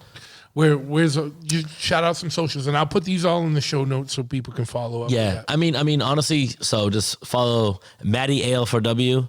That's always been my brand. I want to make it Maddie Reclaim, but I can't make the switch. I've been Maddie Lost for Words for years, or Maddie A Lot of Words, or Chatty Maddie, or Maddie Whispers. There's lots of different sides. You mean so? But all those are your social media handles? No, those are my different personalities. I know. But yeah, so if you go to Matt AFW, though, I have everything tagged in there. Idle Hit Collective, my barbershop, which I didn't get to talk about too much, but it's on there. I know, man. Like you guys set up all over the fucking place, fucking punk rock bowling, cool shit. Yeah, I get a lot of cool friends. We do a lot of cool things. You mean like, and so the book. This is the first I've really talked about the prison shit. First, I really talk about the book shit and a lot of cool shit. Just follow me on my journey, Matt AO4W. And thank you so much for having me on. Your podcast is awesome. You're such a cool dude. You do so much cool shit. Yeah, try. But yeah, man, I mean, the take home is no matter how much shit looks fucking rad, everyone's got fucking, everything can look fucking great. But when you're 3 a.m, when you're alone, with yourself, Demon time. And the demons come out. Demon fucking time. Ryan Packer, if you listen right now, motherfucker, on your couch, dog, when you go to sleep, and I'm by myself. Why you go to sleep on me? Why are you cursing Packer right now? Yo, because why'd you go to sleep on me, dog? I just want to fucking hang out a little longer. Yeah. No, but you know what I mean? Like, no one's beyond needing to talk to somebody, so fucking don't feel weird about that. Go fucking do it. You know what I mean? Yo, shout out the truth. Shout out to my mom. It ended so like weird and serious. All right, I feel like we gotta drink one more drink and say something fucking stupid. Yo, yeah, I mean, hey, top 5. But why would you expect anything else from a dude that sings in a pop punk band, right? See, hey, exactly. Hey, see, now I'm smiling. Now I'm smiling at my. Finish that bottle. Let's fucking. All right, motherfucker. All right. Yo, you see, hey, yo. We gotta kill the bottle. He poured a lot. No, you already poured all my fucking. Yo, this dude just fucking poured it all. I'm a fucking bartender now. Man, but at the end of the day, like I said, the one thing I think about podcasts, and I said, I'm gonna break it all down for people to get. I want someone to get something from this. And the thing I love about your podcast is it was so organic and real. I don't get to do this shit too often, and you do it all the time. And I appreciate that people come on and like say shit. Like I said, my favorite thing about this podcast, no fucking bullshit, is that no matter what, it could be someone I've known for a year, 5 years, 10 years, 20 years. They come on. I learned shit that I didn't know. You know what I mean? Because this is a weird conversation, right? It's like a conversation between friends, but it's also like an interview, and it's like not a normal conversation. So it's more like a hybrid fucking thing. So shit comes out that you normally wouldn't talk about because it's not just me and you fucking bullshitting. It is, but it isn't. It makes no sense, but it does. And like I said, like it's cool. I mean, it feels good to like it was almost like a venting thing. The fox is still looking at me, bro. I might have to take him outside and just see. It's like, we might have to get the Joe, I don't know what's going on. Maddie might beat up the fox. We might have to get the ones outside. That fox, look at him, bro. He's got no eyes, dude. He ain't even. It's just like, sometimes people don't say shit. It's just the way they look at you. Yeah. So just like, the way he's looking at me, I'm like, maybe he's slick. He might get me. Go listen to the re-recording of the 100th episode if you are interested in fucking taking this fox home. There's a contest on there for you to be able to own it. I actually might sign up for it. Go ahead. Yeah, because I'm gonna smoke that fool when I get back. I'm a fucking I'm gonna keep it open to the 26th. when we do the live pod, you can come on. You're gonna come. You're gonna come to the dip. Are you around, or are you gonna be? Nah, I'm playing. I'm playing with Pale Horse in Connecticut. That's my like for the world. Then I'm driving back to Nashville until the Madball tour. Okay. Well, you won't see Maddie on the 26th. Unless it's during the day. No, it's at night. Yeah, so I can't. I mean, Hartford, Connecticut is not too far. So if it was during the day, I could do both. No, you won't be able to do it. Yeah, but that sounds fun though. You'll see plenty of other special. Is the Fox going to be there? I might bring the Fox. Oh, yo, truth. It's going to leave. All right. So you just said it in stone. We're going to bring the Fox with us on the 26th. If someone presents us with a tattoo of the Big Truth podcast, they will take that Fox home. If not, it'll go to Joe. Yo, can I tell you? And Joe might. Can I tell you? Shout out Callie. If you're home right now, right? I'm gonna go get a Big Truth tattoo tonight. No. Podcast. Not me. Yeah, podcast. Big Truth podcast. Yeah. So if I get that. Oh, it's yours. That Fox is mine. Can I shoot him on? You can do whatever you want. Yo, can I come back here and blast him and on your property? Is that allowed or no? Yeah. I don't give a shit. Okay, cool. I live in Freetown. All right. In the back. So I'm gonna get. I'm not fucking lying to you. If I get a Big Truth podcast, and I'm gonna say, what is it? Am I 105? You gotta let me know what fucking episode, because this is 105. Yeah. I'll do Big Truth podcast. Point 105, and if I get that Fox, I'm gonna shoot it right in the fucking face. Yeah, because it's been looking at me the whole time. Do whatever man. you want with it. Yeah, okay, cool. You can use my. So no one else has had the balls. You can use my Ruger. No one else has had the balls. Who's gonna step up to me and get the fucking tattoo? I've had a few people threaten that they were getting it and blah blah blah. Yeah. No one's come through. Do you want to see me get it?